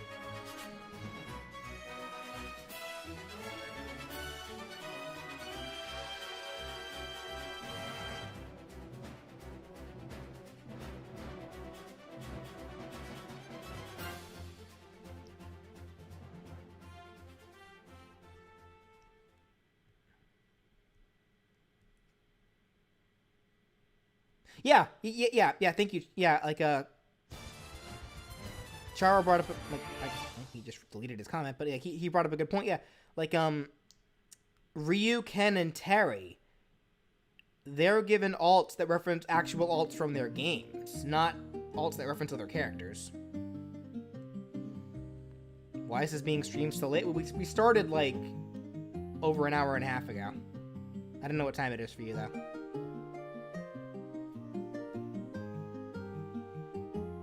Oh, Yukari's from 7. She's a yokai of boundaries.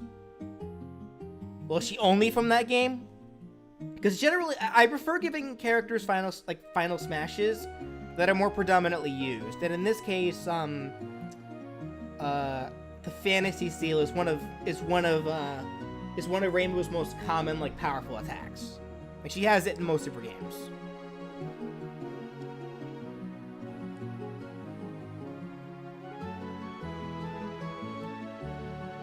Yeah, FNAF is why this stream is so long. Blame FNAF. Alright, anything else for Reimu? Reimu honestly was another one that was like, she had so many requests, and I see so many people that talk about Reimu, but I guess for some reason of my audience, not a lot of people seem to know about her, which kind of shocked me. That happens for a few characters, actually, where there's these widely popular characters that I see talked about everywhere, but then for some reason my audience just doesn't seem to know anything about them. So it's like, the heck. I swear, we've listened to this song how many times? What is a new one? Hold on. Yeah, that's a good song. The shuffle is like failing me today here. If you order Firehouse subs online or with our app, who wants a Firehouse sub? Melty subs. Okay.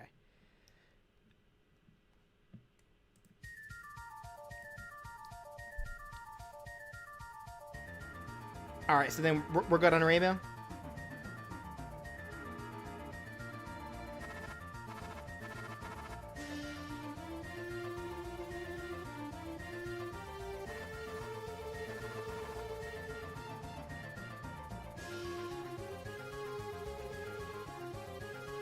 Alright, moving on then. So next up, Monokuma. So I should get this out of the way real quick. That whole deal where I like scrolled the screen down and like was like freaking out over hating everybody for playing Danganronpa, that was a skit. That was me playing around. I loved those games. Yeah, they did make me cry a lot, but I still loved them. They were great games. But I guess so yeah, any critiques, mistakes, issues, or just your own ideas for Monokuma? I think there needs to be a small indicator before explosions.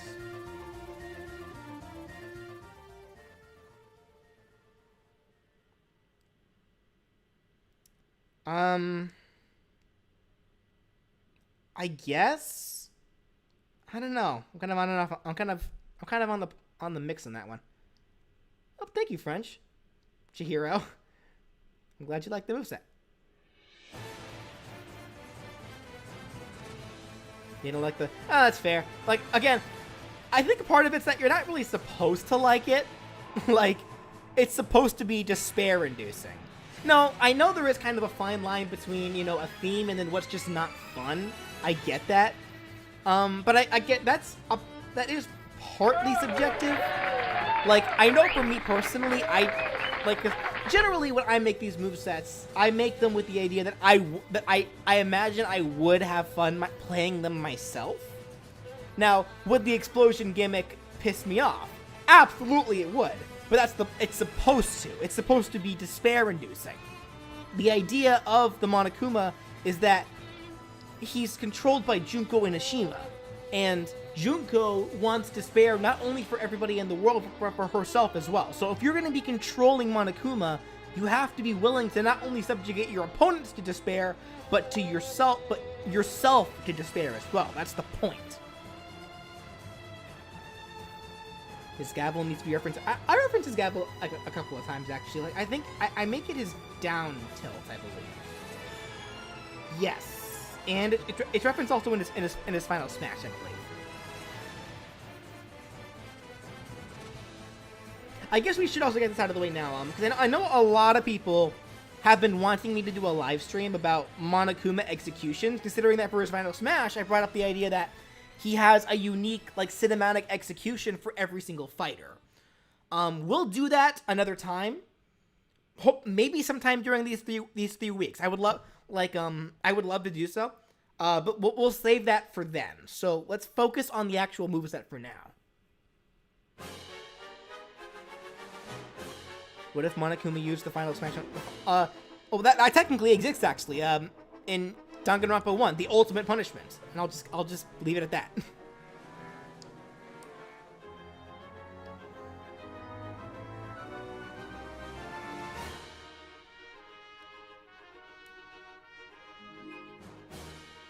Well, the thing, Denki, is that the explosion gimmick is very rare.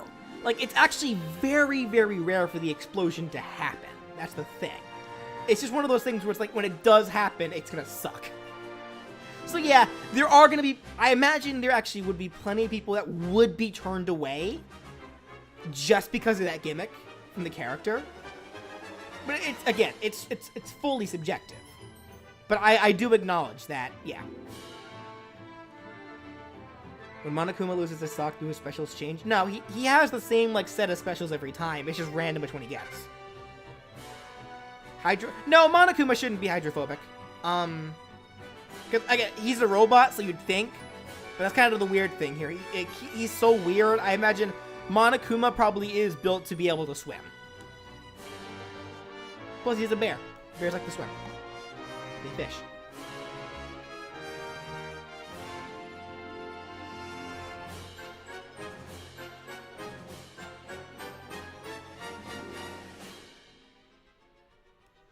Monokuma and Sephiroth would be good friends. No, they wouldn't.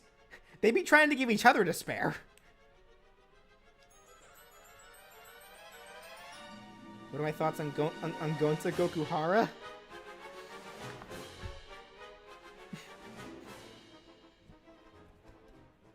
Anyway.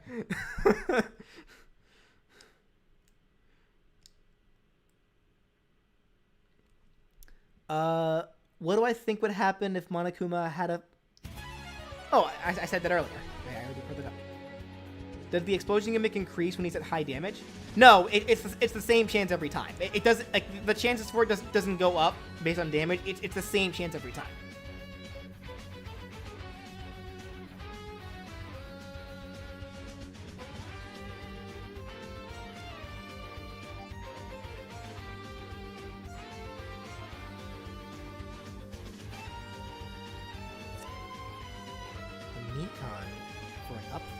Or the up smash?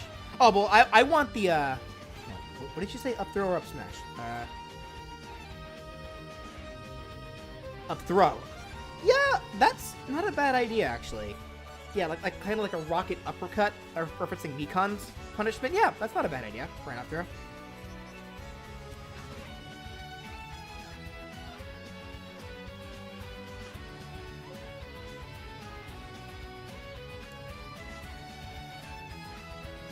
Sephiroth shall give despair, and Monokuma will give despair.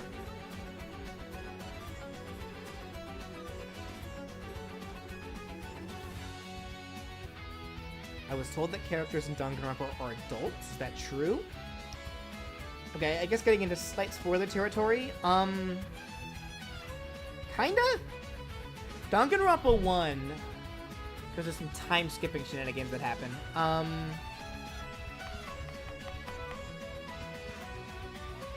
I think the Danganronpa 1 characters are not necessarily adults, but like pushing it, so they're almost adults, except for like Hero. Hero's an adult. The Danganronpa 2 characters are technically adults. Danganronpa V3, I think those are all teenagers.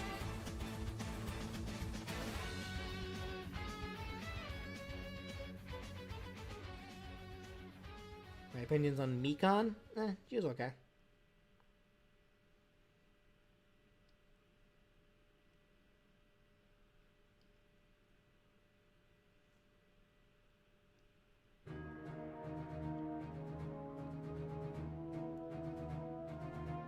Like, I believe by the events of, like, the Danganronpa anime, or at least, like, the final, like the final, like, death game arc with, like, the Future Foundation, they are all adults at that point.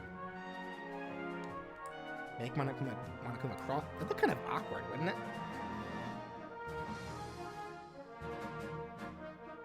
What's his down smash? We made his down smash grabbing two of his Monokubs and just by the ankles and just smashing them on the ground together. I love Gundam. Gundam was a fun character. Okay, going back to the edgelord topic that I brought up in like the community post. Gundam is an edgelord. That guy is super edgy.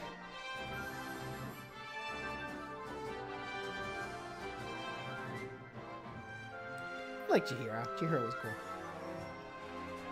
Okay, going back to the moveset. Like anything else going on with the moveset? Like any other? Junko could appear. Yeah, she does. Like Junko does appear in one of the animations that I gave her.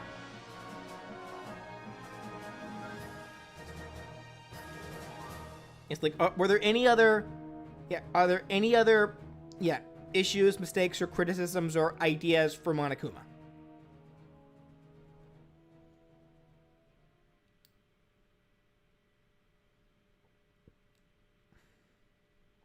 The red alt should have had the eye be a different color to not blend in with the red. Yeah, you know, you're probably right about that. Yeah, that's a good point. Flashing.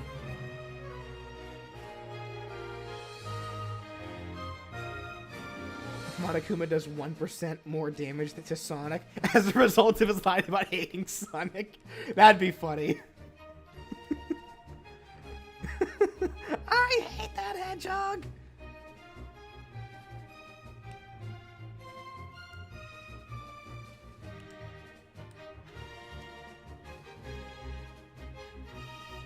I mean, the explosion gimmick is the only thing that everyone hates. Yeah, and again, you're supposed to hate it. You're not supposed to like it, but that's also the point. So I acknowledge that people hate it. I'd hate it. I'm not saying it'd be fun, but that's also the point. Like, it's one of those things where you're just playing and then suddenly you blow up. It's like, no! And then you feel despair. And then Junko laughs in the background. Because that's exactly what she wanted. That's what you get for playing Monokuma. You play as Monokuma. You have to be willing to subject yourself to despair. That's the point. Alright, so I guess I'll be good to move on from Monokuma then.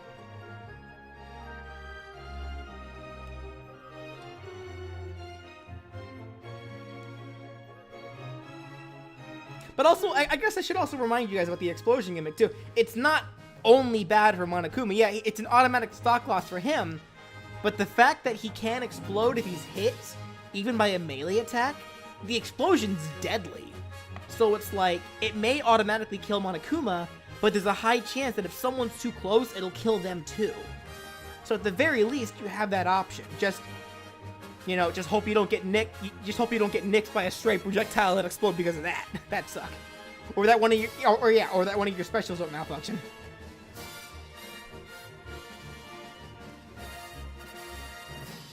What happens if Kirby copies Monokuma? Do they have a chance to explode? No, it'd only be Monokuma. Like Kirby wouldn't have that. Kirby wouldn't have that issue.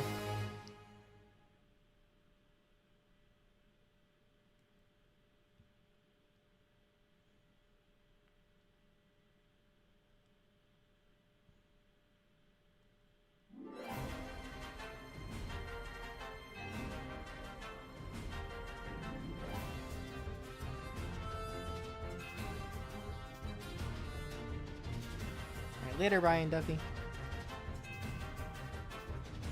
The thing about Danganronpa fans is that they hate Danganronpa fans the most. Is that true? It's like, nobody hates Danganronpa more than Danganronpa fans. Alright, are we good to move on then? Could you shield Monokuma's explosions? Let's say that shielding his explosions breaks your shield. Let's just pretend that that happens. That's how powerful it is. Like, shielding his explosions just automatically breaks your shields. Okay, in which case... Alright, let's go ahead and move on then. Magolor. Alright, so, any issues with Magolor? Though I do want to get this out of the way real quick. Magolor made me angry, but that's not Magolor's fault specifically. It was the fact that the night that I finished rendering this video, Nintendo was just like, oh, here's this new Kirby fighting game that Magolor's playable in. Have this. It's like, are you kidding me? I was so angry. I was livid. You guys don't even understand how mad I was when that happened.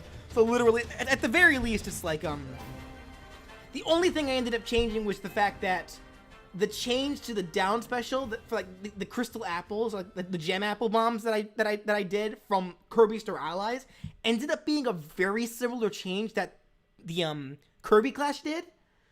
So that's why I felt the need to bring that up in the video. But yeah, I still needed to re-render the video. I was angry. I was like, oh come on, Nintendo, what? Why? It's like, what were his specials? His neutral special was the Magic Sphere. His side special was the Magolor Beam. Up special was the Dimensional Portals, and his down special were the Gem Apple Bombs. The spike should be a smash attacks to reference how you can charge them in Star Allies. Oh yeah, because I made that a tilt. Yeah, the up tilt. No, thank you. Fun fact: the day Magolor reset was posted, I dropped my phone down the stairs. It still worked. Okay, fun. Hey, Magolor's just ruining everyone's lives, isn't he? I get what you mean by that because it is a charging attack, but I opted for his smash attacks to all be references to the ultra, like to the super powered copy abilities, because he does actually use those as like the Mega Magolor or whatever it's called. What was it called? His crown form, whatever. Oh, that was crack. Stay hydrated, guys. BF1 cheers. But yeah, like that was the theming, because I wanted for his smash attacks to consistently all be like the ultra forms, effectively. Why was this one number 69? I'll tell you why, actually. You guys really want to know why Magolor was number 69? Because he is the most un-69able character possible. That's why.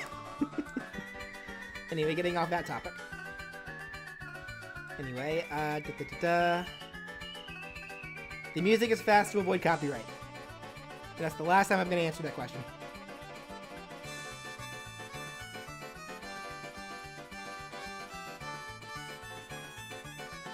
What was his neutral air? The reference to the super beam power. Like he surrounds himself in static electricity as a compressed ball, which was a move that Magolor's soul had. Can you pick up the gem apples? Did I have that as an option?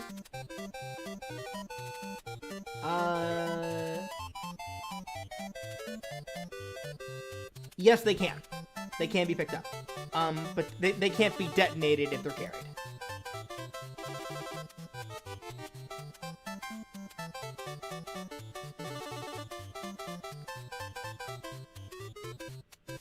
How small would the final boss ults be? They'd just be the same size as Magolor.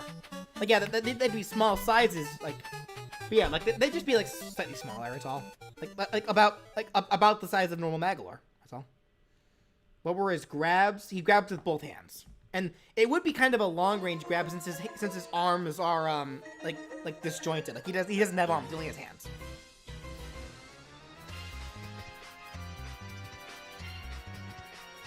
I missed your Monokuma suggestion. What was it?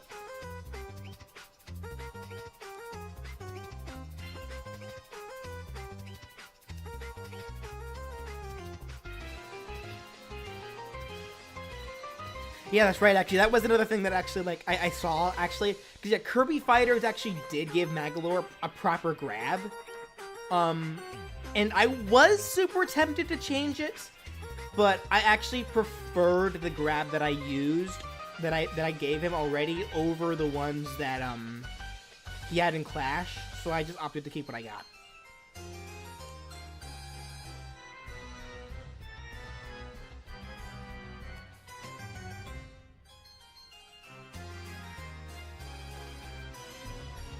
And for the people that keep asking what these attacks are, you could just go back to the video and watch. You could always just go watch my video, so support my channel, guys!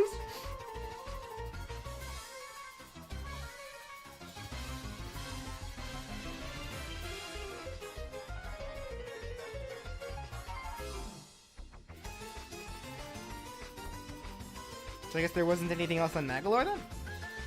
Or did the chat just stop?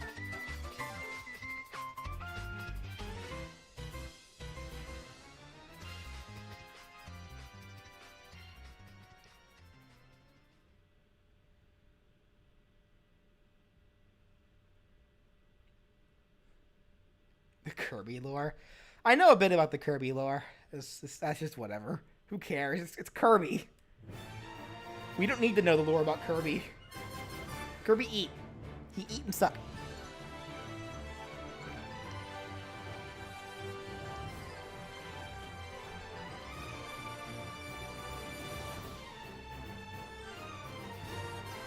You should have...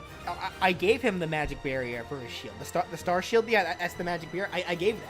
Like, I like how a lot of you are suggesting things to give to these characters that I already suggested for them to have in the movesets. Guys. Again, that's not your fault. Again, it's been a while since I've done these mistakes videos. I know I'm behind. Many of you probably just don't remember these movesets, and I apologize. I apologize for that.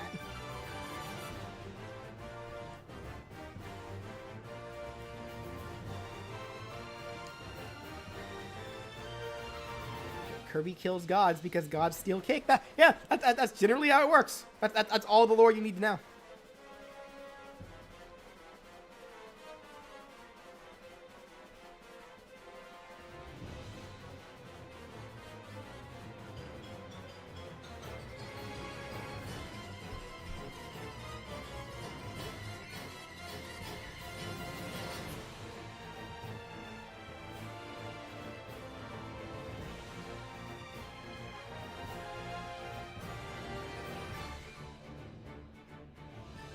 Alright, so I guess we're good on Magolor. Make Magolor's final smash him taking all of your money? Okay. Okay. Magolor has 6 jumps. Would you rather him have another option to make his recovery even more busted? Okay, because you're talking to somebody else.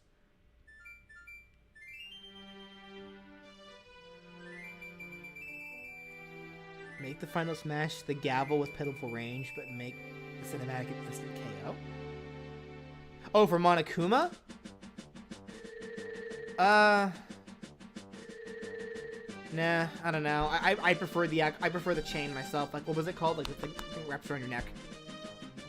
Anyway.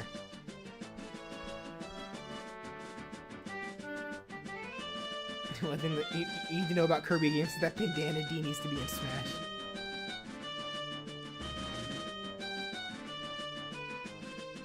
All right, I guess we're good to move on to the final character of the night then.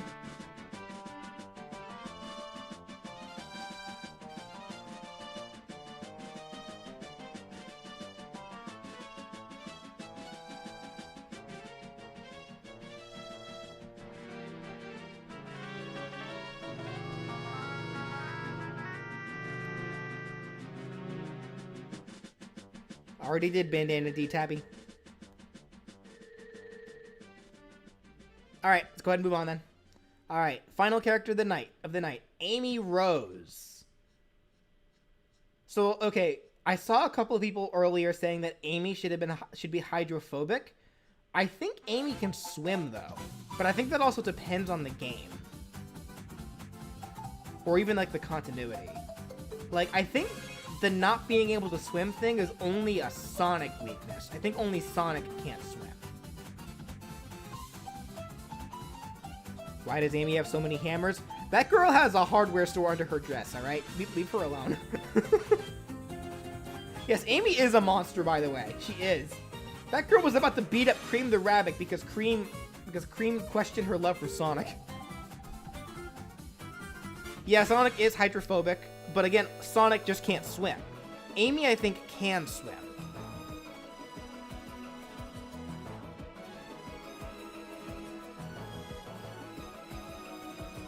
Amy could swim in Sonic Advance? Okay, then there we go. She can swim. So yeah, there's no reason for Amy to be hydrophobic though.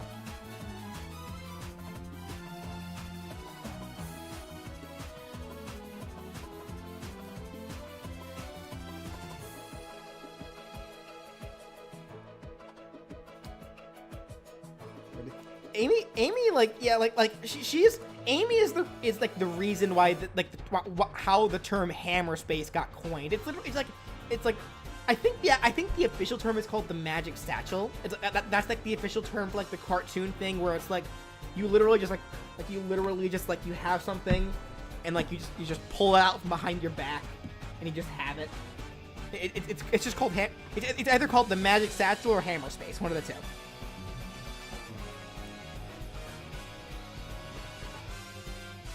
What was her up B? The balloon. Like, the balloon that she had at the end of levels in Sonic Adventure, as well as, I think she had it in some of the advanced games, too.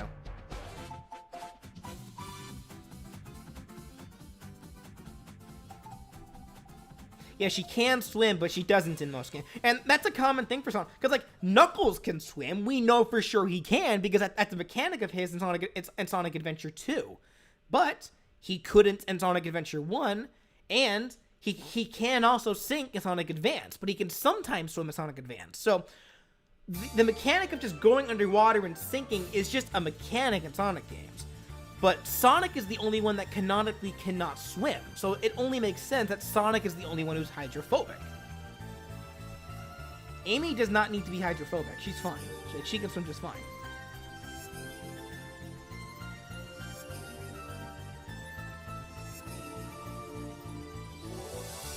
Amy's temper should be a meter, which increases her damage.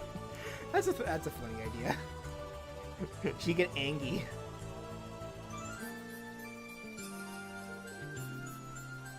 Is her smash attacks only from her hammer? Yes. I mean, that's her main weapon. Of course she's gonna be using her hammer for quite a... That's like, I mean, DDD uses his hammer for most of his attacks. It's like, her hammer is her main weapon, so of course she's gonna be using it quite often. Give Amy an Omochao taunt? Why? When did Omochao...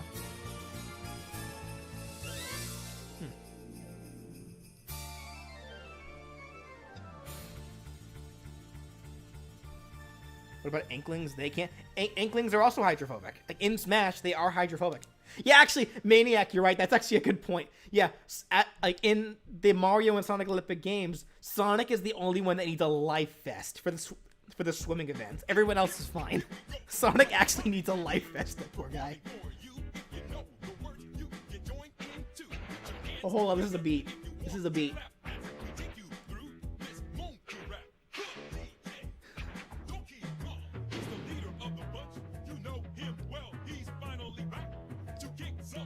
See, Roderick, I don't feel a need to bring up the fact that Amy can, for some reason, just turn invisible in Sonic 06, because that's never brought up again. And it's just, it's honestly stupid. Like, a lot of things in Sonic 06 are just stupid. What is hydrophobic in the... hydrophobic in the context of Smash means that they're characters that actually take water while...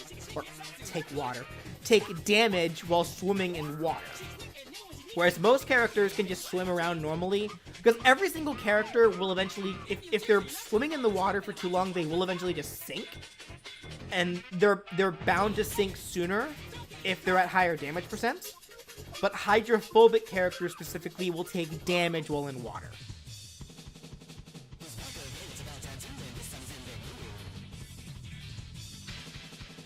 Deathtrap, you're absolutely right. Sonic 06 should just turn invisible and not turn back. Yeah, that is correct.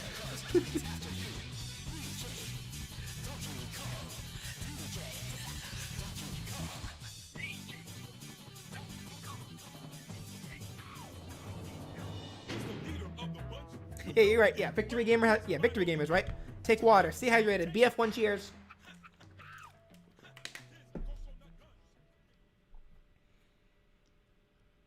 Okay, so I guess is there anything else for Amy though?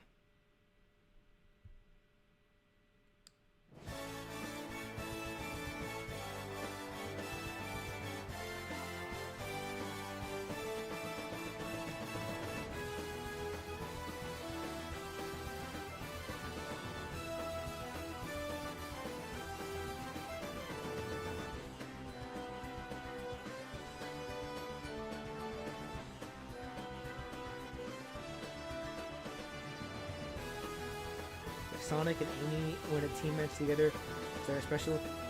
It could just be the one animation that I gave to Amy where Sonic's just standing there and Amy just runs up and bumps him.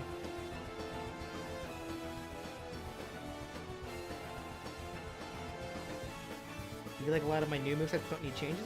I'm happy to hear that, but at the same time, I also don't mind listening to you, like, to just ideas that you guys have. Like I love, like, I shared my ideas, so I'd also love it if you guys would share your ideas, too.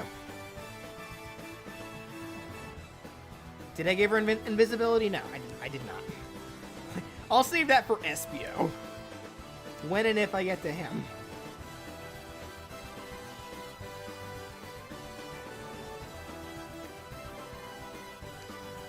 Yeah. The best part of Sonic 06, the fact that at the end of the game, it was no longer canon. Why aren't there special team animations in Smash yet? I don't know. Be a fun idea, but I don't know. YouTube Music can help you find that song from last night. I would love to listen to more YouTube music, YouTube. How about you don't... Anyway.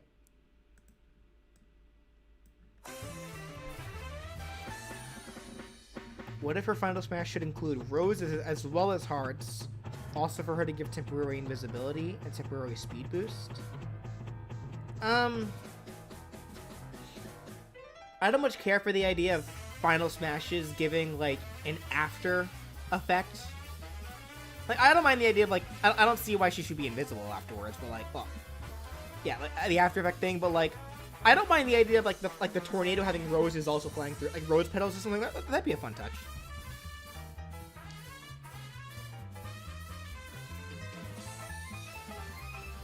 Omochao was in the Team Rose tutorial in Sonic Heroes, if I remember.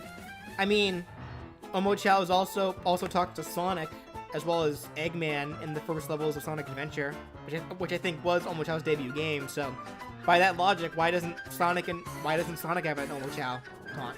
That's the way I see it. All right, so I guess we're maybe her dash attack can be the hammer vault and leave her in the... It is. Like that's what I made it. It's the hammer jump. Like her dash attack is literally she slams her hammer on the ground and it propels her into the air. Like for follow-ups and such. But it fails if it gets shielded. All right, so I guess we're good on Amy then.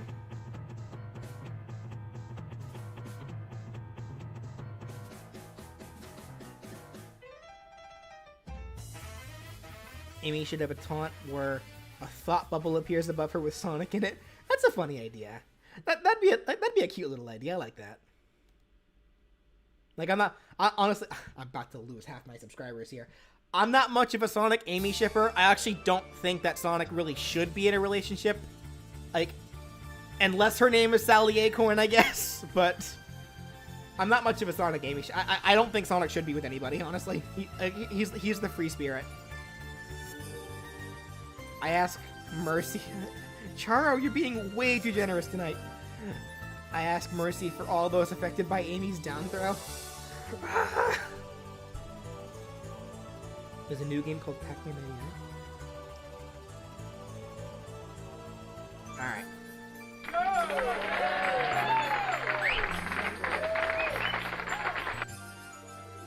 Alrighty, I guess if we're done with Amy, I guess that'll do it then. So let me just do this real quick. Stuff. These movesets are making me go crazy. Okay, so we'll spend, I guess, the rest of the time. If you guys have anything you want to talk about for past characters, so we're going to save. So all characters, Amy or past Amy Rose, we're not going to talk about them tonight. We're gonna save them for another time. But if there's anything for past characters you want to talk about, or if it's just questions in general you want to ask me, I'll be willing to take them now. It's like this is kind of just free for all time, like free for all. Here we go.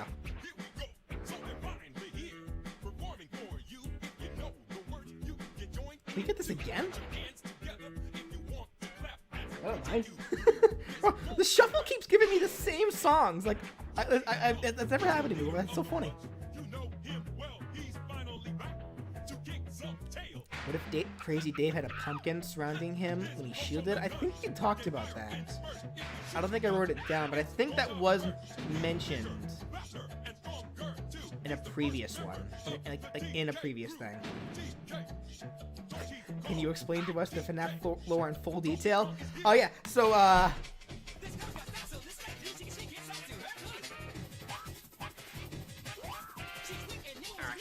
anyway.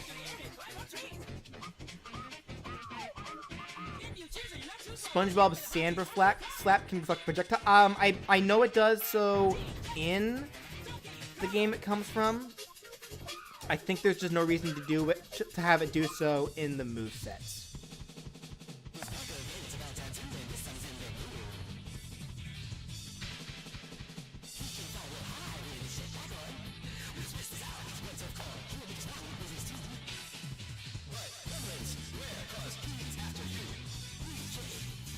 Amy Rose's final smash could be the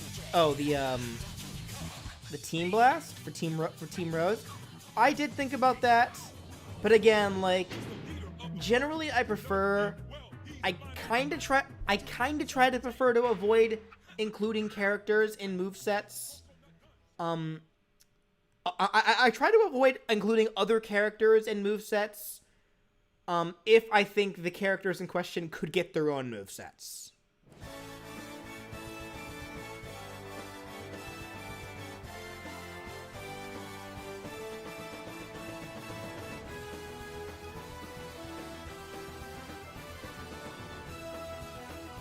Now that the Aegis sisters are in Smash, you would replace them for... Well, I just wouldn't. Like, the Rex concept that I have, I'd still want to keep the same.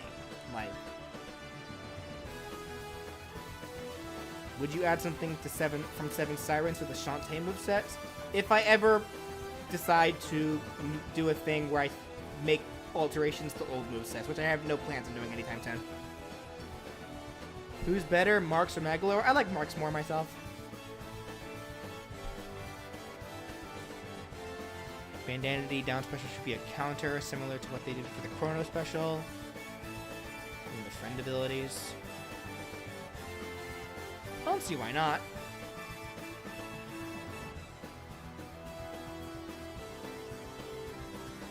And again, like to answer the question, like to answer everyone's questions of when will or if will you do a moveset for insert character here when they get enough requests. That's my universal answer to all those questions.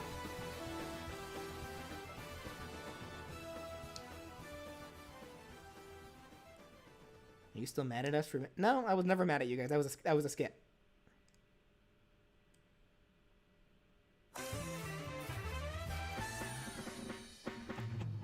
Is Muffet? Oh, you know what? You know why Muffet's not moving? Hold on. I gotta do this. There we go. Forgot to make it loop. Okay, I'm good.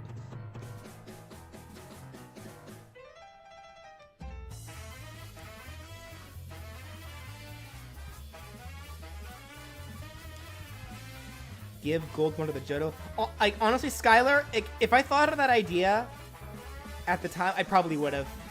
Because I don't care for the triple finish Final Smash ideas myself. I do much prefer the idea of like a legendary Pokemon being brought in instead. I think we brought that up for the Johto trainer, though it's not listed here because yeah, that was in the first 20. Shiny Trap. Oh my god, the Shiny Trap. Shiny Trap is just fate with me. Jeez.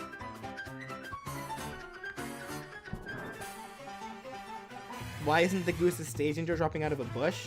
Excellent question, because I didn't think about it. And honestly, I think that is a better idea than what I thought of, actually. Why isn't that written down, actually? Here.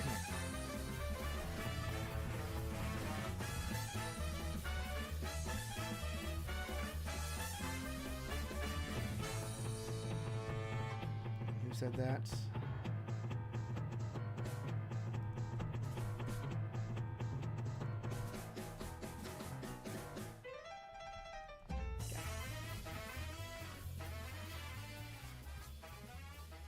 Did you know TV Tropes has a page for your what if? I heard about it. I never looked at it myself. A couple of people have said so. Did you change Heavy's up special to be the hook shot after you made the soldier movesets? I didn't change it. I just admitted that if I knew about the hook shots, that's probably what it would be.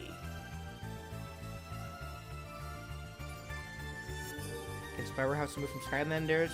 No, because Brian and I made it clear that we wanted to keep Spyro pretty much original trilogy Spyro. Like if we're gonna do Skylanders or even Legend stuff, it's gonna be separate movesets, like for those specific Spyros.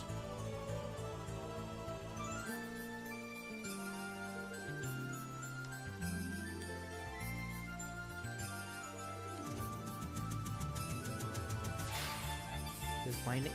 D6. That was... Did we bring that up? Oh, oops. I think someone brought that up before. How, because D6 was an item that lets you shuffle all the items in the dungeon, right? Something like that. Why do I hate Catherine? Because I don't like its themes. Like, it's a game about adultery, and I hate adultery. I also don't like how they handled certain trans-related stuff. Like, I just don't like it.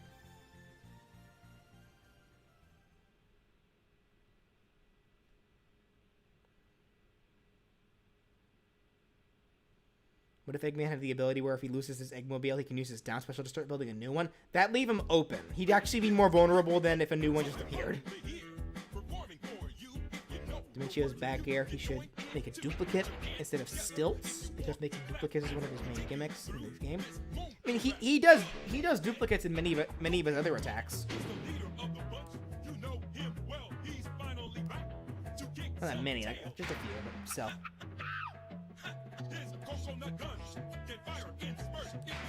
When should eat a fish? When did Monokuma eat a fish? Is that an anime thing? King Boo uses forward smash when charging. He gains super armor and... No, he doesn't. It's just... Like, yeah, you'd think he would, because he does the thing where he literally hides himself with the Boo thing and then... but no, he wouldn't. Yeah, it is the decaf again. What the... Okay, I'm finding what you're saying. Wow, seriously, the YouTube shuffle is just failing me today. Let's see.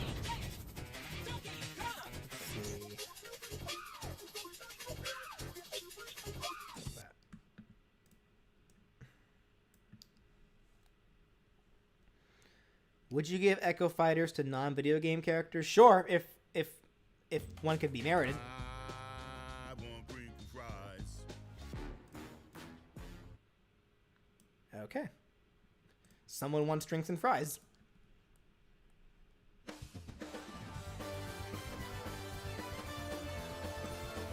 Would I ever simplify Frisk's gimmick? I don't know how you would simplify it. It's actually a pretty straightforward gimmick. Literally, it's like if you want pacifist attacks, just use special attacks. If you want genocide attacks, just use like. If you want pacifist, just use your special attacks most of the time. Like you don't need to exclusively use them. Just use them most of the time, and eventually, like you will get the forms faster if you exclusively use the attacks associated with them. But you're not forced to only use one. Like they're already pretty simplified as is.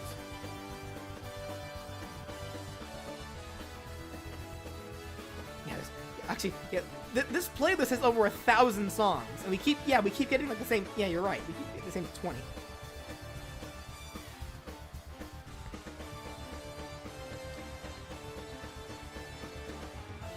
Will I ever do a series where I give Echo Fighters unique movesets? Maybe. I might. Like, it's not in the plans at the moment. My Smash main is DDD. What if Monokuma had a special input like Inkling where with the shields and air dodges and pushes the special, he can manually do the expo? No, I don't think so. Not on that front.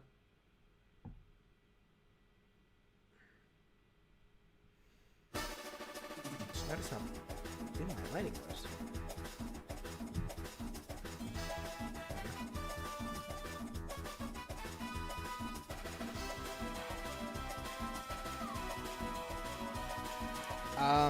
Some people keep bringing up Pac-Man 99. I guess that's something announced during the stream. So, does Silver say it's no use? I think I have him say that. Let me double check. Silver was a while ago.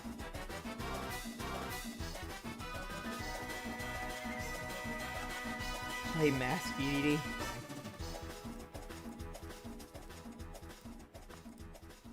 Let's see. Yes, he has a taunt where he says it's no use. Who is Brimstone? Brimstone is a power-up in Binding of Isaac that I refuse to put into the moveset because it's literally a blood laser.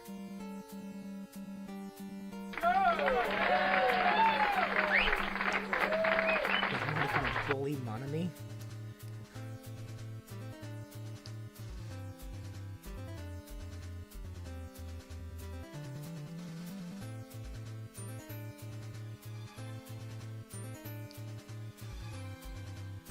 Haven't alts for Komasan and Komajiro that switches them.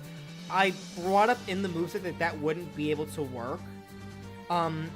Because Komasan uses fire attacks and Komajiro uses lightning. And because the base attack for the side special specifically, as well as the up special, or the neutral special, yeah, the neutral special and the side special rely on the fact that they use Komasan's attacks. So that's why there cannot be an alt that switches them.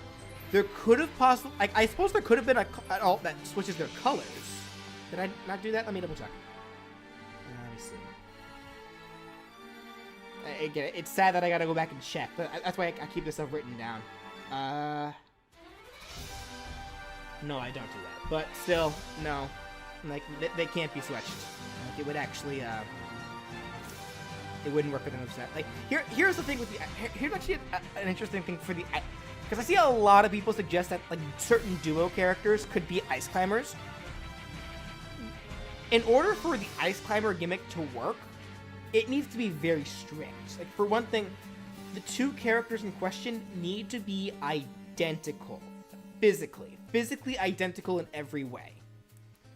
Now, for the most part, I was able to get away with the slight power differences between Komasan and Komajiro, but that resulted in the moveset forcing only Komasan to be the playable one and Komajiro always being the AI-controlled one. But pretty much the rule of the Ice Climbers gimmick is that the two characters in question have to be identical. Characters are gone. What? Where'd they go? Characters.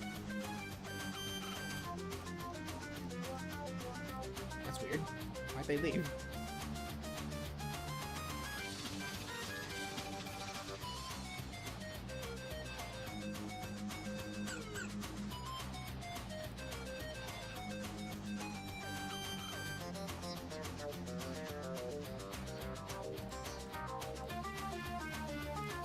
Now it's just broken. Now it's just... It's not even working anymore. Oh, jeez. It's just broken. It broke. Looks like I can do this. Yeah, there we go. It's not automatic anymore, though. What happened?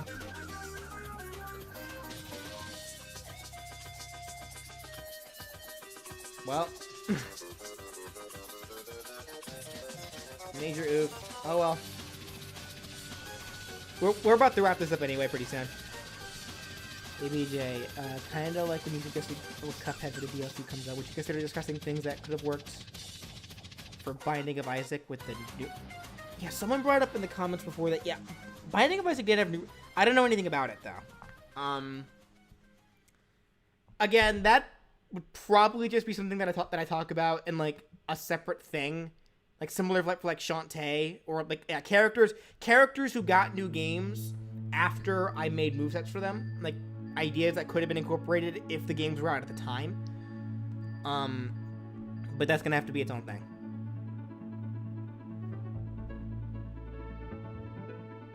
I have played Mario and Sonic. Well, not 2002? Yeah, I've played that one.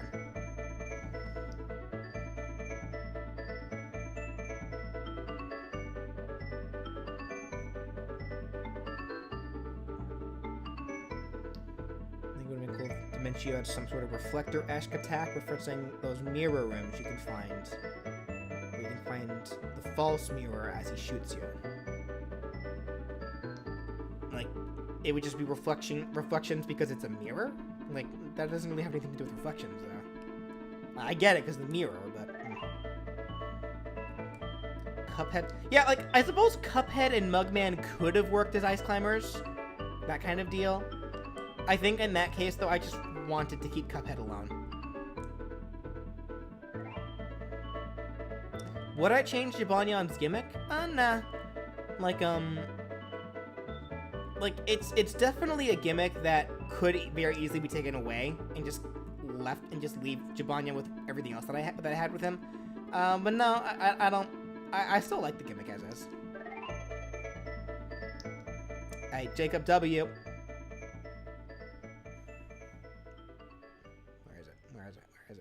Where is it? Brimstone got my Shiranui'd. Actually, yeah, speaking of which, like, if any of you guys also wanted to talk about the nitpick stuff, specifically for Mario, Link, Samus, and DK, like, I'm willing to talk about that stuff with you guys if you want to as well, if you want to ask about anything with that. Because, again, like, don't talk about any nitpick stuff with characters that I haven't brought up yet, because I'm not going to read them. I'm going to ignore those. Like, again, because of how the internet works, I don't like looking at other people's ideas before sharing my own. Because I don't want to give people this idea that I stole ideas. I don't like that. And I also don't want to feel like I'm stealing ideas.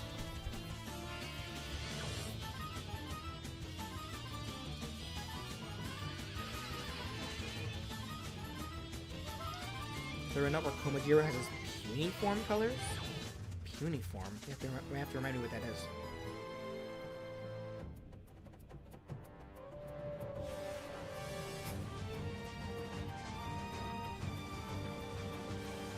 Mario should be happier, even in Strikers. He went Wahoo everyone. He went Wahoo when he won. Have you seen Mario actually? Most of the characters when playing Strikers, they are mad when playing strikers. They are angry when playing strikers. They only get wahooey when they actually score goals. Like that's my thing with like, cause like people bring up, especially for Mario and DK, they wish they were happier and not so angry.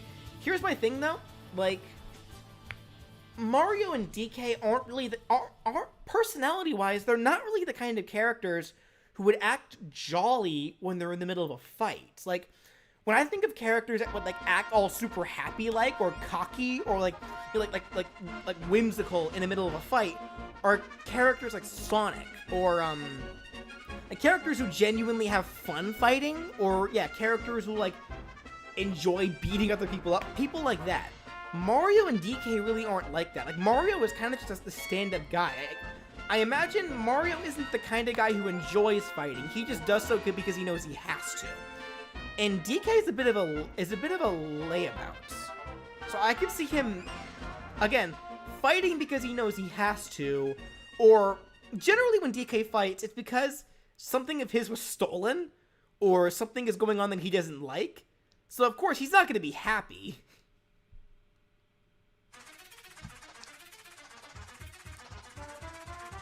DK loves to beat people up? I guess it depends on the game. I don't know. I don't really get happy-go-lucky when I see DK in the middle of combat. Because I've played games like Jungle Beat. He's pretty angry when fighting in those games. Yeah.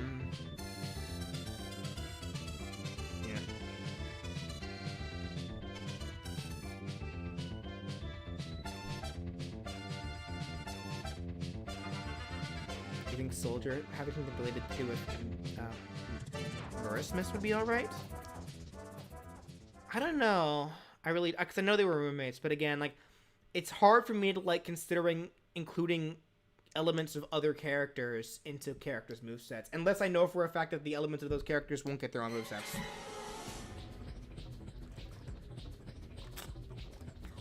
Would I be doing another community-made moveset like Red anytime soon? Probably not. Maybe sometime in the future, but not anytime soon. Is the only reason I make Scorpion's Neutral Special get over here is because of Kirby? What? No, because that's just his one of his most iconic attacks. Like, it's a special attack. Like, it can't be used for a basic attack, and it works great as a neutral special. But yeah, seeing Kirby go, "Get over here," would be pretty great. On the contrary, Villager is creepily happy when fighting. Well, there's a reason why those memes exist. Because here's the thing.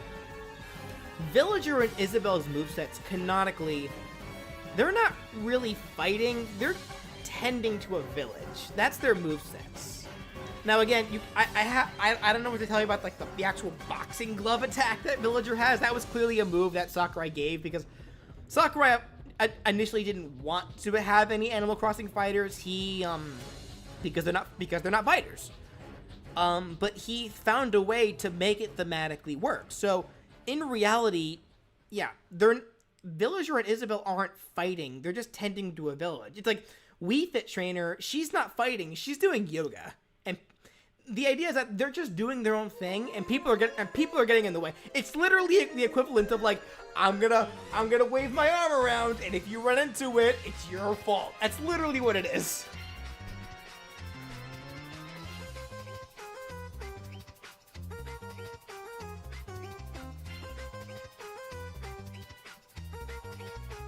No, Danny, I don't like the idea of Mario footstooling damaging people. I would just prefer him having a stomp.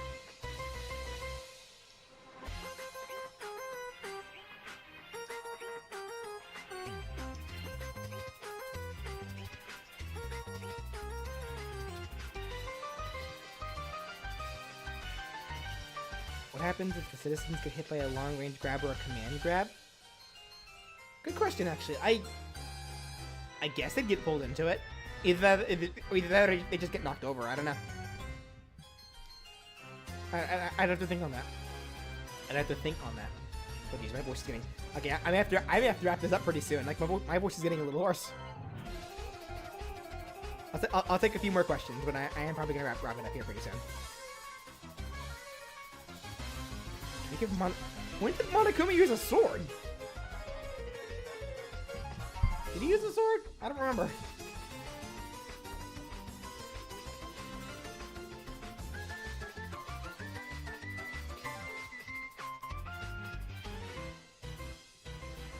You know what? Actually, you know what I don't mind doing for you guys real quick. I don't mind giving you guys a little treat before we end this off. Since it's gonna probably be a bit before I do my next nitpick video, I don't mind listing off the ideas that I plan to list off at the beginning of the next nitpick video, from the audience that I found myself really liking. So here, let me pull that up.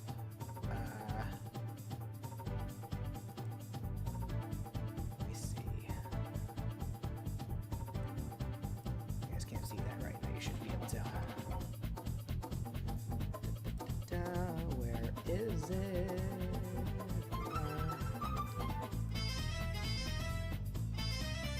Actually, I think they're right here.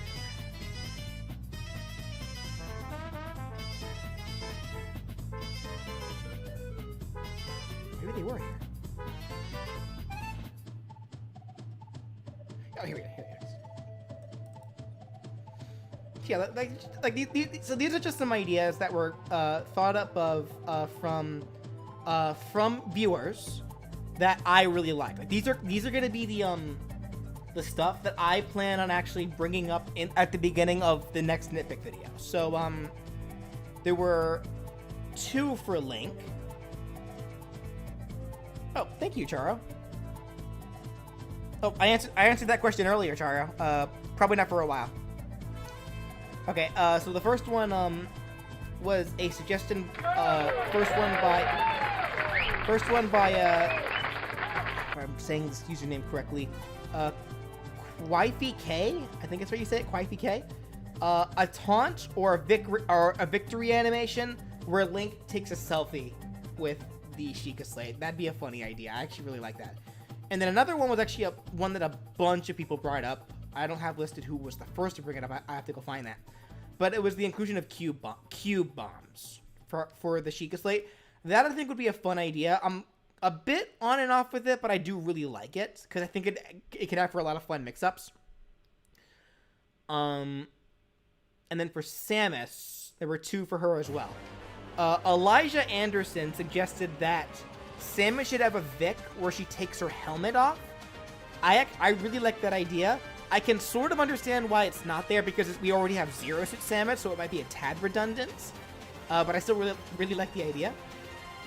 And then there was another one suggested by TMRNES, all in caps, saying that Samus, if we go off the idea of Samus being able to roll around as she crawls, she should be able to place bombs with her down special that way, making it work closer to how it does in her games. And I think that's a really solid idea too. But okay. All right, so we're gonna go ahead and call it there, guys. Let's see if anyone had any other. For the knight, the grounded down B when the soul gauge is full, they should heal twice the damage. Reference to the charm deep focus? No. I think the healing that I gave them is probably enough because otherwise they'd be healing too much. Okay.